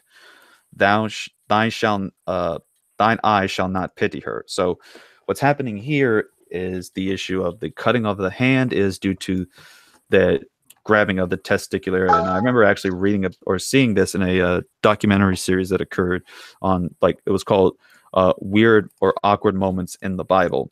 And you got to admit, when you read this, you got to wonder what is the motive? What is the reason for this?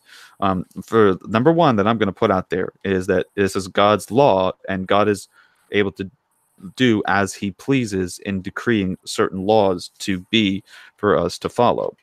Now, as far as these whole thing, notice that taken by this, Gil comments that says, in Hebrew, his shameful parts, which through shame are hidden, and modesty forbids to express in proper terms, and such is the purity of the Hebrew language that no obscene words are used in it, for which reason, among others, it is called the holy tongue. This immodest action was done partly out of affection to her husband, to oblige his antagonist to let go his hold of him, and partly out of malice and revenge to him, to spoil him and make him unfit for a generation, and therefore was to be severely punished. So in other words, was engaging in basically a form of seduction and lust when this occurred, to oblige the antagonist to let go, and partly out of malice and revenge to spoil him. So in other words, being defiled. And because of that, then the punishment was to then cut off the hand, which was the one that touched and defiled that. So in other words, to get rid of that which was considered at that time in the culture unclean. So, he's talking about all this sort of stuff. And for some reason, he's saying, how is that reasonable? I'm saying, again, let God be God. And by the way, Marshall, that wasn't the King James that I did read. I mostly just read the King James. The only time I went to the other translation is when I was trying to show that particular word, mabush, mean in other translations. So, and he says, of course, that this apparently contradicts the so-called loving God. This does not, because it doesn't say that God is only loving, but that God is also a God of wrath in other verses. And also that we see within this passage that if you want to look at this clearly, notice that this is a Muslim saying, what kind of God is this that's so loving and all that commands this or has this be something that is allowed or an order? How is this reasonable? Well, again, in Islam, isn't that part of the Sharia? And I can go to the hadith from Muhammad that talks about cutting of the hand. In fact, there's even Muslim scholars that point that out, like even Yasser Qadi, who is not for doing that in America, which he lives in, but says that, yeah, that's how the early Muslims did it. To then, you chop off the hand, and because of that, it's like there's a Quran verse that says to cut off the hand. But the hadith helps you to figure out, how not to, basically says you don't chop off both of them. There has to be a specific one, and the hadith help with that. For example, you have, let me see here if I can pull this up, and it'll come up. Let me just pull this one up. This comes from Sahih Bukhari, from the Muslim sources. Let me just pull this up. So again, remember cutting the hand off. Right here we have from Sahih Bukhari, even in the Arabic, so no one can say I'm taking this out of context when we're not allowing the original language to be used.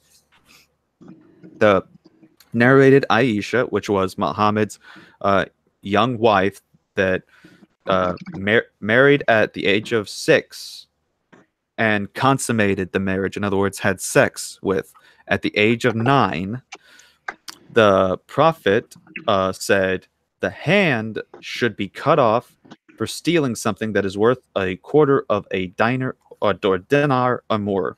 So in other words, if a person steals something that is worth of a quarter of a dinar or more, then by that ruling, hand should be cut off. And anyone within that Sharia law that is of that jurisdiction that says, okay, we should follow this, hey, you can't get onto them. You can't complain to these guys for doing it, which this law is being done today. And according to Muhammad, the prophet that is used here, he was okay with that. So let's be consistent here. If you're going to have a problem with a particular verse in which a religion is used, I'm sorry, but your own hadith itself says, I, Muhammad, cut this person's hand off, cut this woman's head off or hand off if she steals. So there you go. And of course that makes so much sense of what happened to Jasmine and Aladdin. Exactly, because that was in the Arabic area. But yeah, like and then of course Marshall's replying saying, well, there are fabrications within Bukhari. I can tell you right now, find me a scholar of Islam or Orientalism that says that there are fabrications within Bukhari, one that is genuine and authentic, and I dare you to show me the data that proves it, because you go to the Isnad chains and follow the science of hadith. I've studied the bit of the science of hadith to understand this, and can show you that quote, if you were to go formulate the Isnad chain, they all go back, according to Muhammad, in the authentic Orthodox way of understanding how these narrations work. So all he's doing here is showing that he's ashamed of the words of his own prophet and that he doesn't want to deal with it. So, yeah, oh boy, oh boy, oh boy, oh boy. Okay, I'm just gonna let everyone know I gotta go, so I'll see you later. Oh, okay. See you later, Sideshow. Bye, guys. See you, Josiah. Bye. Oh boy, oh boy, oh boy. Oh boy, welcome, sister. Hello. Hello. Okay, so wait a minute. Angelica, did I answer your question? I found it, which was Oh. not Assassin's Creed. That's a different title. It was the Apostles' Creed. I was just on that one verse, like how he changed it from "it is right to give thanks" to "it is right and just" from the Apostles' Creed. This is like more of a catechism, I guess. So I didn't know if you knew why. Okay, so you're asking where was the why there was a change within it? Yeah. That's actually interesting. I have not heard of that thing. That actually might be an interesting thing I might need to even inform my friend about, because that's a good textual criticism in regards to not just the Bible, but also in regards to the Apostles' Creed. So what were you saying? What was the phrase that was involved? Beforehand, it is right. It is right to give thanks, and then it changed to "it is right and just." Okay, let's see. It's like, so where's the like? How do you know that there was like a difference there? Like, I'm gonna try to look here. It was so. I would say 2011. I noticed that in my daily church when we would recite the Apostles' Creed back in the just in the chant. I was used to saying just that line in. I happened to look and see that there was a change. I didn't quite get the editor of who changed it. Probably should have written it down. Because I'm kind of trying to look at it. You said give thanks is in one of them? Yes. Because I don't see it in my thing. And I'm on a one that says traditional English, Old Roman Creed, and Apostles' Creed in modern English.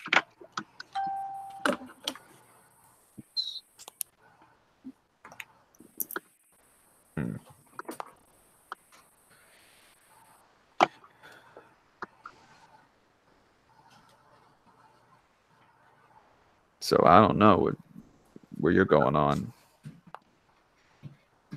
Oh, it's the new statement. Oh, that's why. Oh dear. What?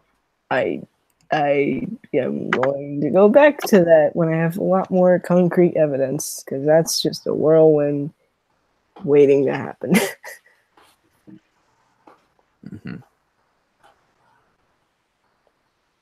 Disregard that question. Never mind. Okay. By the way, Lost Black Tribes of Israel, Shahusha, repeat your question in the live chat, and then I'll copy it, and that way I can put it down on a note, so that way whenever we're done in here, then we'll answer it for you.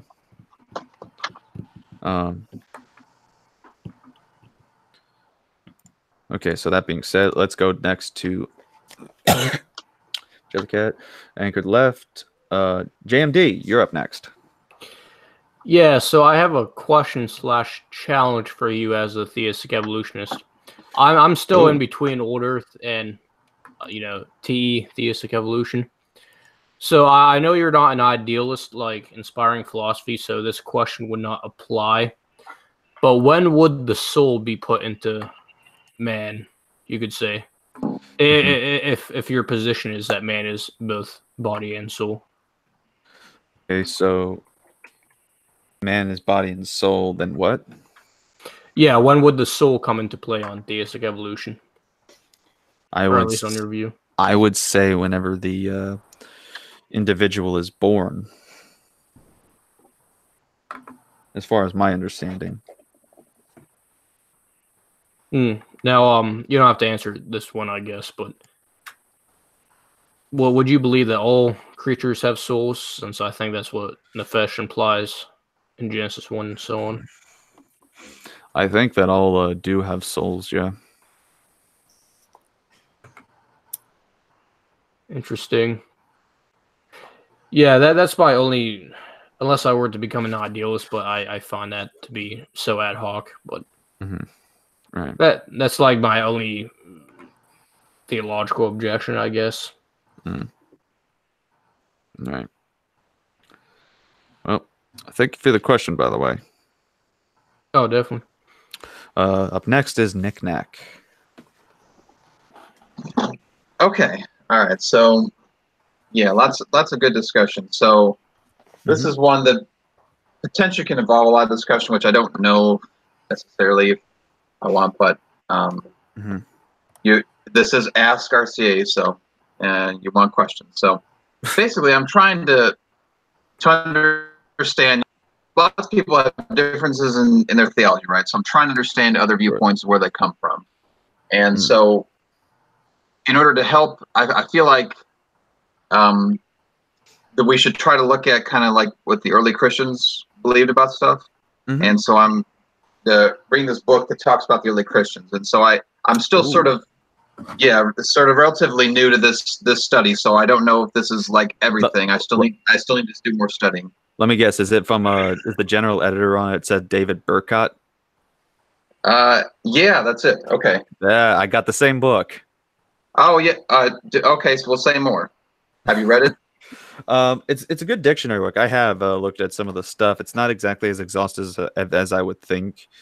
It doesn't cover a lot of other topics that I think are important in the study of church history, but it is helpful in the stuff that we need to know. But there are things that I think, of course, every editor and thing I think has, of course, a bias, and I don't think he's going to approach some of these things with an exhaustive commentary thing, because I think in reality we just need to read them individually for ourselves, either in buy a copy of the collection of church father writings or read them online, because you can find, and you have to make sure you understand them entirely in their context, because some in that book, when it deals with like predestination and Calvinistic verses, it tries to make them look like free will theists, but some of them, while some of them are free will libertarians, you can actually look in other church father quotations, which I have studied, that show that they are actually determinists, and believe and deny the concept of free will, as well as and some affirm that Christ died for every single individual, while others believe Christ only died for the small. That he died for the elect. They only died for the church and not the unbelievers. So you have, again, somewhat of a bit of a diversity even in the early church among different beliefs at that point. So I would say definitely that book will help out as like a starting way to get your foot in the door in your study of patristics and of the early church. Here, I used to work at a library. Well, that's disappointing, right? Because I would, the original followers, right, that you would like to think, okay, they're pretty strong in kind of what they believe, and to hear like that we can look at even their writings and that they appear to have conflicting views, right, just makes it more challenging. Well, not to me, because what it seems to show is that there is a way to show that even in this uniqueness of understanding, because the way that here's how they came about is because, number one, they were unified though on essentials. They affirmed that Christ was the only way to heaven, the only way to the Father, only way to salvation. They all affirmed that Scripture, at least within the very early periods of the church, before it started getting corrupt later on, that indeed that Scripture was the final and ultimate authority on matters of doctrine and faith, and that you have sola fide, that we are justified by faith alone, and you have all these things, and the people that were considered heretics were people that denied some of these things, like the Gnostics, for example. These people were denied as heretics and not part of the true church. But the people that were in orthodoxy, they managed to show and demonstrate that they were indeed part of true church, because they affirmed sola fide, they affirmed sola scriptura, they affirmed that the Bible is the ultimate authority, they affirmed all these things that are important, and that the other things that they disagreed on were, just things of their understanding of the Scriptures. And the Bible itself doesn't claim that it's going to be something that anyone can easily be able to understand. There's exegesis one must commit themselves to do. The Bible itself doesn't say, oh, it's going to be absolutely clear on everything. The only thing it says it's clear on, as well as even in the Calvinistic or the Protestant confessions of faith that affirm sola scriptura, that only the things of salvation is clear and understandable to us. But there are other things that are going to be a little difficult, and that's why we need hermeneutics. And I actually have a book on that called Introduction to Biblical Hermeneutics.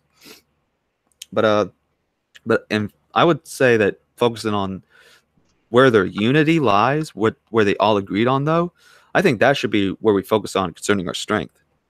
Mm-hmm. Oh yeah, for sure. I mean, that's definitely not only for the earlier times, but for now, right? That's that's great starting point where everybody agrees. So yeah. The Gnostics, yeah. So I'm trying to understand more about them. It seems like their views are very strange, to say the least. Yeah. But so wasn't it the Gnostics though that were kind of pushing hardest for the idea of total depravity, and saying like, well, man cannot reach it on his own, and saying like even the Christ was didn't actually die, right, because of total depravity. Well, I don't recall that. that's the reason like why Christ didn't die is because of total depravity. What I get from the Gnostics is that they affirm some weird stuff for certainty. But while they affirm some weird stuff, I think that they were pretty much like almost similar to how some of the others later ones were going to be like that. They're saying that no, we can. There is no total depravity. There is no original sin. Kind of stuff. They did view that the natural world was the materialistic world, that not of material was wicked. But I don't think that they're necessarily affirming total depravity, because all total depravity says is that man cannot come to Christ apart from the Father. So in other words, the Father has to draw you in, but they viewed the Father as a demiurge, that they viewed that there's basically a good God and then there's an evil God. And so they pretty much would have viewed like the Father as sort of like this demiurge, evil God kind of a figure. So I would definitely say that this is a very problematic view. This is something that is just like so I don't see how they would be like together, like that they're affirming the same thing. Okay. All right. Now let's have to keep studying more and look about. Well, if you need any help, just let me know, man. Okay. Thanks. All right. Thank you. All right. Now I don't know if he's still here, because now I'm just starting to see that like they just kind of dying out. At least I don't, unless they're waiting and hiding. But by the way, our dislikes have gotten to 5. So, but hey, we're still strong with 7.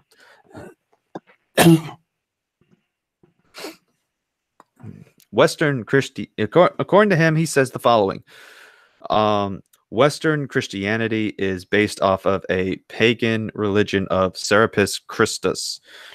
Okay, so number 1, he's going to have to prove with data and facts that it's borrowed from paganism, borrowed specifically from this particular religious group that follows after us, because there's actually been works and documentary stuff that has been released that actually refutes the claim that it comes from this Serapis Christus individual.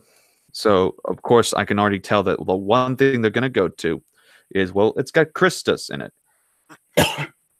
Well, Christus was actually a common Greek term that is used of various other things. So just because one individual has it doesn't mean that all of a sudden, oh, yeah, that just proves it right there, that it borrows from it. Well, then what about the others? But the issue is the Greek word that Christos that is used is just a term. It doesn't mean that automatically everyone that shares it is like, oh, it borrows from it or it steals from it. No. It's a Greek word that it has a meaning. And what is the meaning of the word? What is the meaning of Christ?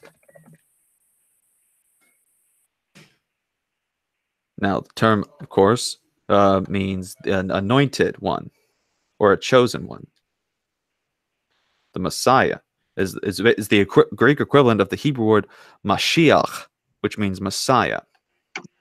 So all they're doing is basically showing the Greek translation of what the word Mashiach is.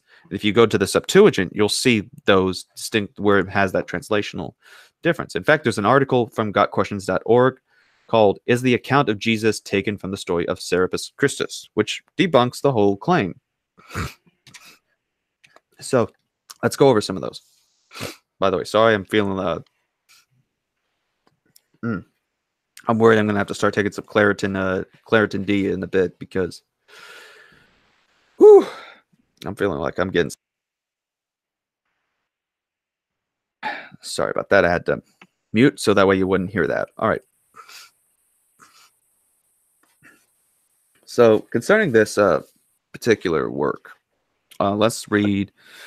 Those who attempt to manufacture a link between Serapis worship and Christianity base their claims on these assertions. So let's go over them one by one. Serapis looks like Jesus. Of course, no one knows what Jesus looked like, but the fact that Jesus probably had a beard, Isaiah 50, verse 6, combined with the images of Serapis showed him with a beard is enough for some to confuse the two.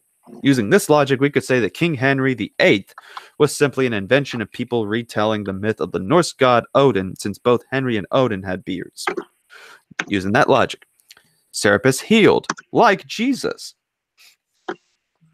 The Bible records many instances of Jesus' healing ministry, like Luke 5, verses 17 to 26.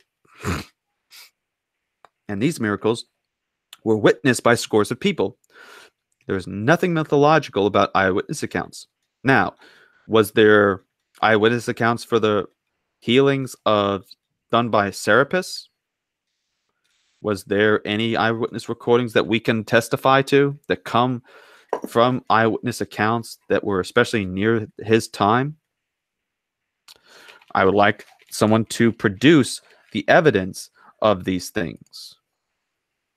Next, Serapis was an immortal god of the underworld, just like Jesus. To be more exact, Serapis was supposedly a god, Osiris, whose incarnation after death was a bull, Apis, according to the convoluted blending of Ptolemaic and Egyptian mythology. Jesus died for the sins of humanity, something Osiris never did, and was raised as himself, not as life force within a bull, for our justification. Romans 4:25. Seasonal resurrections that correspond to the crop cycle have nothing to do with the sacrificial death, resurrection, and ascension of the Lord Jesus. Now, of course, as I'm saying this, his objection is what about Jesus' hair being like wool? I don't know if what that really has to do with what we're talking about here. We're talking about the Serapis thing. I don't know or see where that really has anything to do with what we're just discussing about. So I think he's borrowing from Revelation.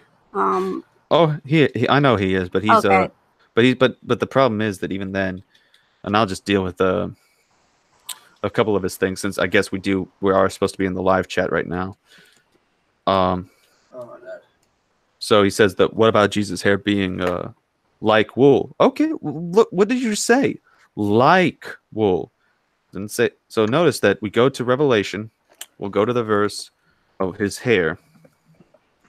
Now, for those of you who don't know what is being referred to here, we'll go into Revelation chapter 1, verse 14.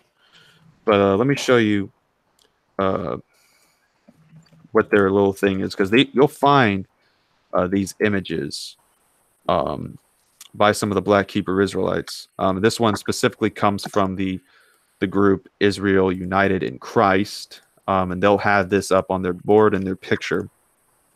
Well, I'm just not thought about that. I can't really do that because I know that they actually tried to they basically they cut out, or like they claimed copyright infringement because a logo was shown from Israel United in Christ, and it does have their logo on it. So, but I'll at least link it in the live chat for people to look at, and in here on the Hangout app on the outside, so that way people can see it. But it has an image of basically having Christ, or what they view as Christ, as having this long, has in this white short hair that's white like wool. It's like white woolly hair like an old black man would have. So basically they're going to say that refers to, obviously, only black people could have that. Therefore, Jesus is black. Therefore, Jesus was an Israelite, and therefore that Israelites are black. So you have that, but let's go to the verse. So again, remember, it's Revelation chapter. Okay, I just messed up there with my software. Okay. Revelation chapter 1, verse 14. In the King James Version, we go all the way down here to his head and his hairs were white. So it's saying that his head and his hairs were white like wool, as white as snow, and his eyes were as flames of fire. So This is actually responded to by Keith Thompson of Exegetical Apologetics, again, in the documentary on Was Jesus Black? So concerning this particular passage, his head and his hairs were white like wool. So saying like wool doesn't say that his hair was woolly.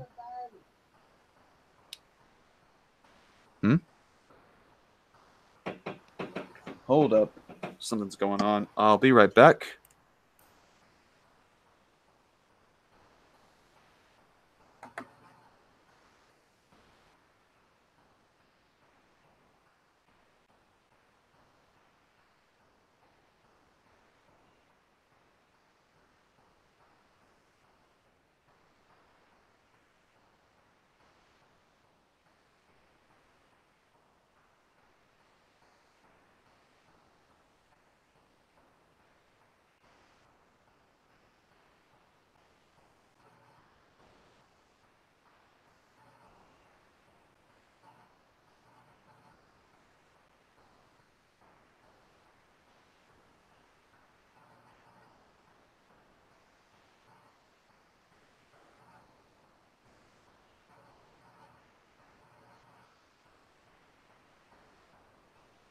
All right, sorry for that, folks. Sorry for that.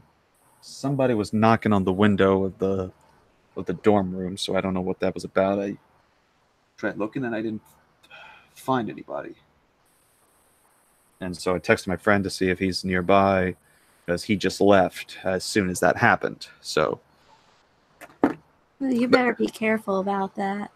don't worry, we got protection, we got security in this area, so yeah.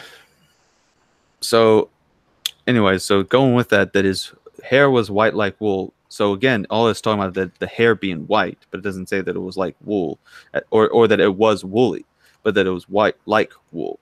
And again, let's go into some of the whole things that from the data that Keith himself mentions in the documentary that exposes this idea that supposedly Jesus was black. Because if you look into the pictures in the archaeological data, he would have been more like an Arabian in terms of his skin tone. And this is based on the studies that we have done of looking into the ancient Jewish people. Now, concerning the passages, notice something here. Now, when you talk about that is, as he's saying, that his eyes like a flame of fire, his feet were like fine brass, as if refined in a furnace, his voice as the sound of many waters. It doesn't say that his feet were burnt brass. That says simply that they were, like unto a fine brass, as burned into a furnace or refined into a furnace. And whenever you look at brass that is put into a furnace, it doesn't come out black. So let's go over some of the other descriptions that could be used, actually, if you want to go through with this sort of argumentation. So let's go ahead to look into the rest of the verse. For example, Revelation chapter 1, verse 16. Hold up. Let me make sure my software's still open. And he had in his right hand 7 stars, and out of his mouth went a sharp 2-edged sword, and his countenance was as the sun shineth in his strength. So right here we have that his countenance was as the sun shineth in his strength, and out of his mouth a sharp 2-edged sword came out. And so what we're looking at here is language that is describing Christ and his return. And that's using language to describe that in a sense of like a sense of fear, if you will, of things to basically sort of provoke and stand up as to what his whole thing is about. So if we actually look at it, his eyes like a flame of fire, his feet were like fine brass, as refined into a furnace. So let's look at the brass thing.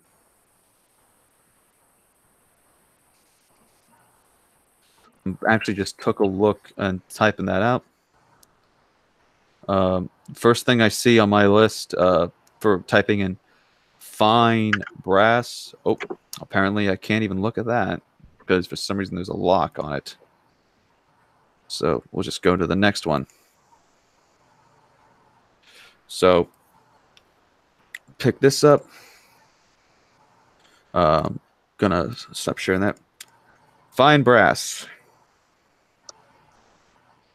All right, so folks, clearly you can see that based on this being fine brass, Jesus, apparently his feet being like fine brass, his feet were gold, or at least had this particular shape. So yeah, folks, there it is, right there. So if you actually try to take their logic and look at all these verses supposedly describing his whole skin color, all you're really gonna get is a mix of different colors, basically like a mix of black, white, tan. That's all you're really gonna get if you actually follow their line of interpretation to their logical conclusions. And again, Keith Thompson refutes this notion in his documentary on this cult. So if anyone wants to check it out again, feel free to check out the documentary Black Hebrew Israelites Debunked by Exegetical Apologetics. Very worth it. All right. Let's see.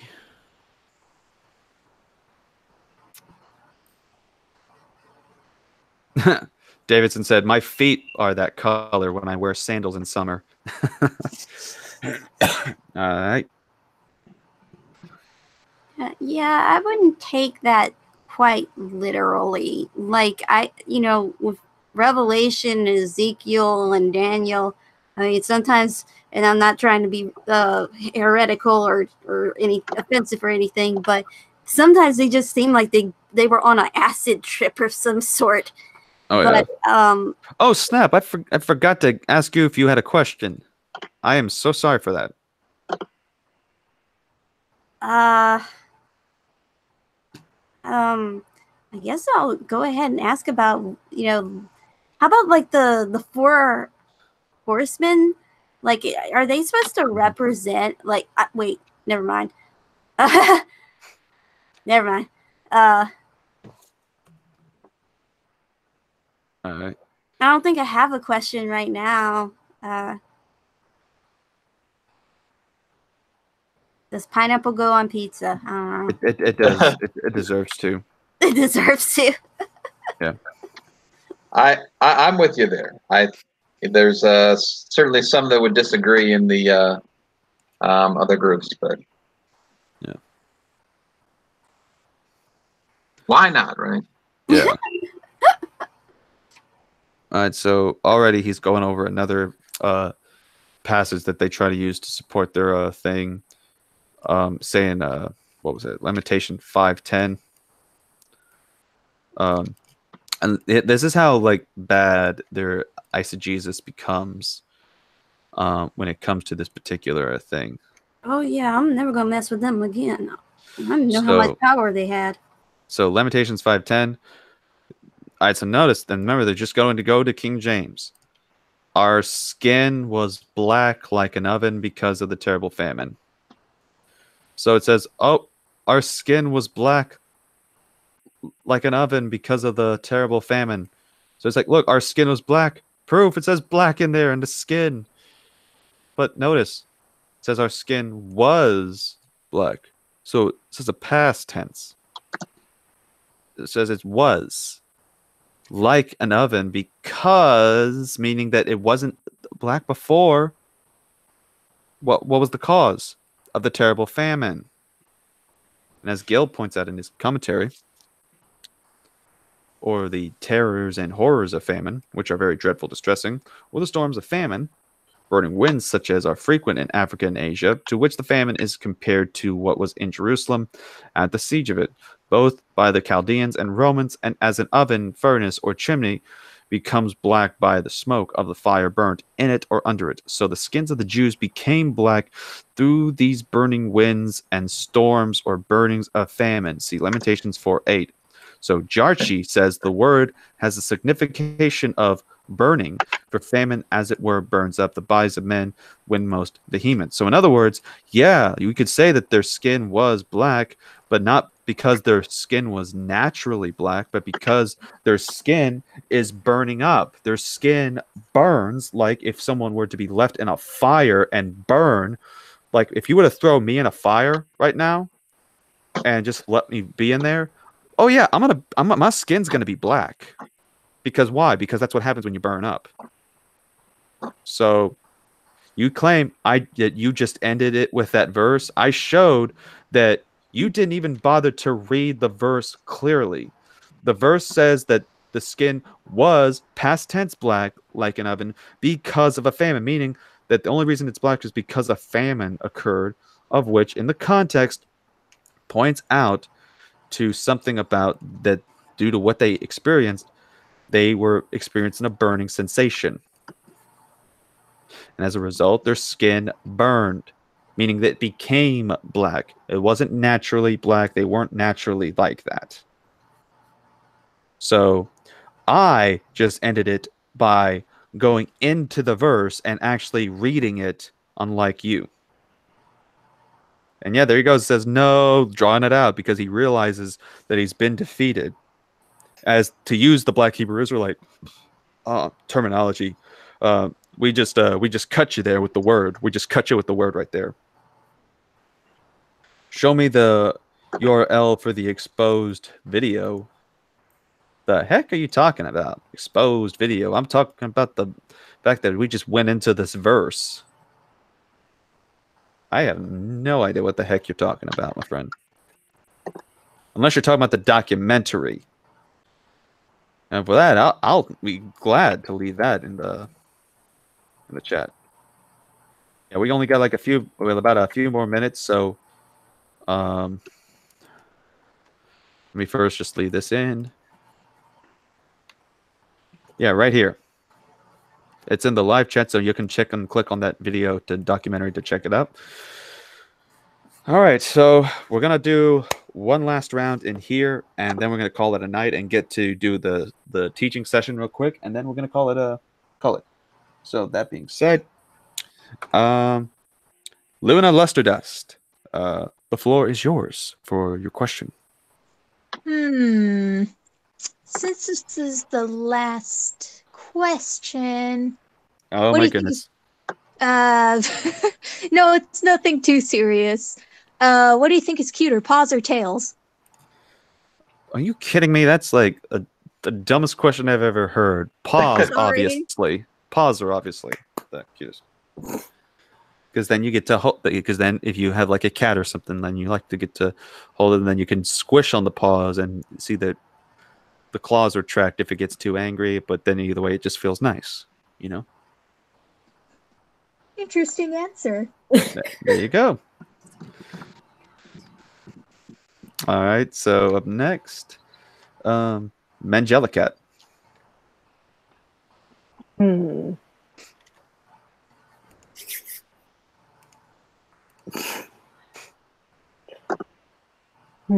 So, another interesting question. What is up, dog? I don't know. Do you know what that is? What's up, dog? I know what's up, Doc.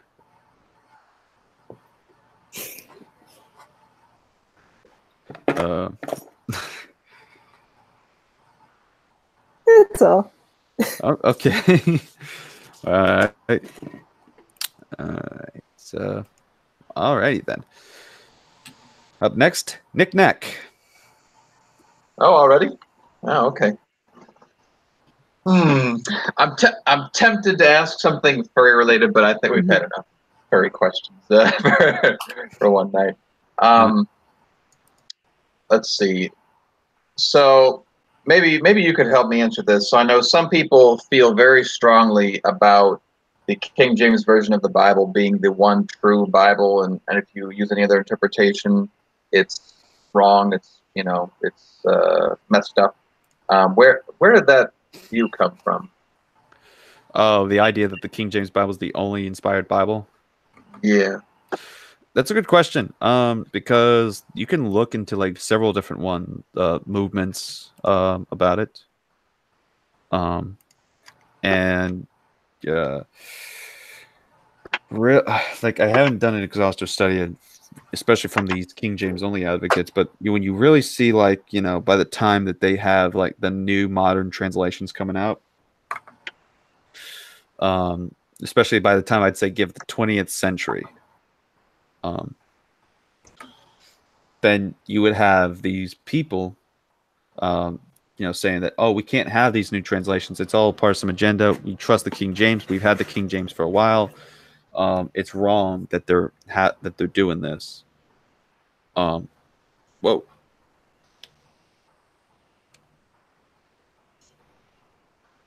Eesh. I feel like I'm in a haunted house, by the way. Wait. Did you say 20th century is when this really became popular? Yeah. Wow, that's way more recent than I thought. Yes, it's really not much of a. It's really definitely nothing that's old. It's just a new phenomenon. I mean, the King James version was written in like the 16th century. I shouldn't say written, was translated in the 16th century, right? Yeah, translated within the, well, I think 17th century, because that's when you get the 16 to that period. Yeah, but yeah, you're ultimately right. Okay, so if it was the true translation, wouldn't that mean that the first 1600 years of Christianity, that they were using an incorrect Bible for their teachings? Well, it depends, because you have some that would say that's only talking about that's the only one for the English language, and that there's other languages that have their own pure translation. But for English, it's 1611. But for others, you have that they really can't have an answer to that. But then others will be like, oh, it's been around for a while. Like, I've actually met or seen one that believes that how did we get the King? He was asked, how did we get the King James Bible? And he said that the King James Bible was written by God, and it floated down on a cloud to us. Okay. Yeah, and he legitimately believed, because he was even asked, okay, so you seriously believe this? Like, yeah, I believe that God wrote it himself, put it on a cloud, and sent it to King James, and sent that, or not to King James, to send it to everybody in the church. Oh, okay. What kind of drugs was he taking? Yeah, it's a good question. That's a good question. So you really, that's the thing. There's really not much of a unanimous consensus in terms of where they get on this. But yeah. Alrighty.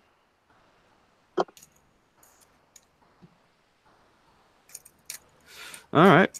Thank you for your question there. But yeah, I would definitely, if you want a good book, I might send it to you later.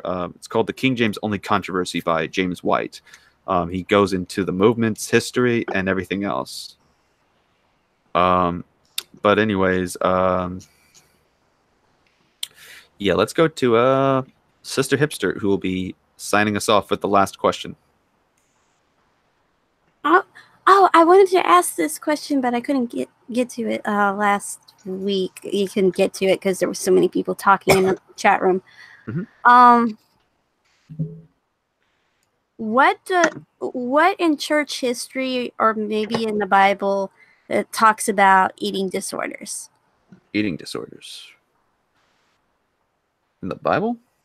Yeah, in the Bible, or like in church history. Well, I really don't think there's a verse, or even in church history, where they really talk on much on that issue. At least as far as my study and such go. Mm-hmm.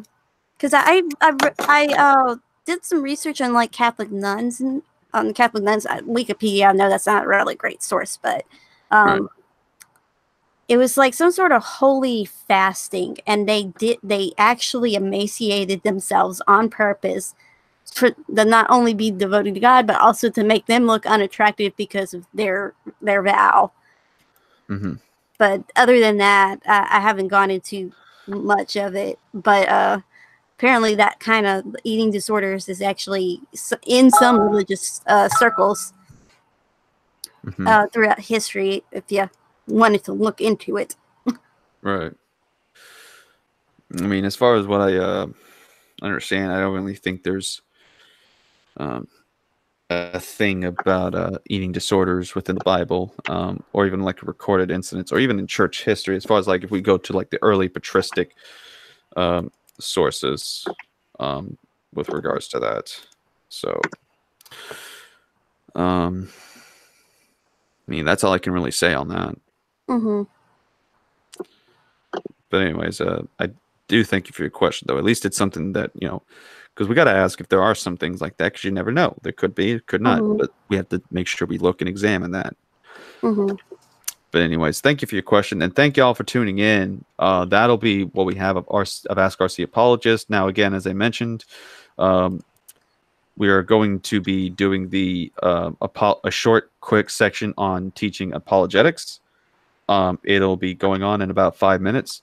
So head on over to our Discord server. If you go to the description in the video, you'll be able to click on the link at the very bottom. It says Discord for Ask RCA Questions /off air. Click it. If you want to join in to learn, then send that in and ask to get the role, and I will make sure to get you the role, and you'll be able to listen in as we go on with the session. And there will, of course, be a Q&A afterwards for anyone who has questions about the lesson and want to learn more. So also make sure to bring your notes if you are wanting to attend these particular courses for the Christian apologetic learning sessions. We basically will call this the Apologetic Learning Academy from RC Apologists. So that being said and done, this has been RC Apologist, and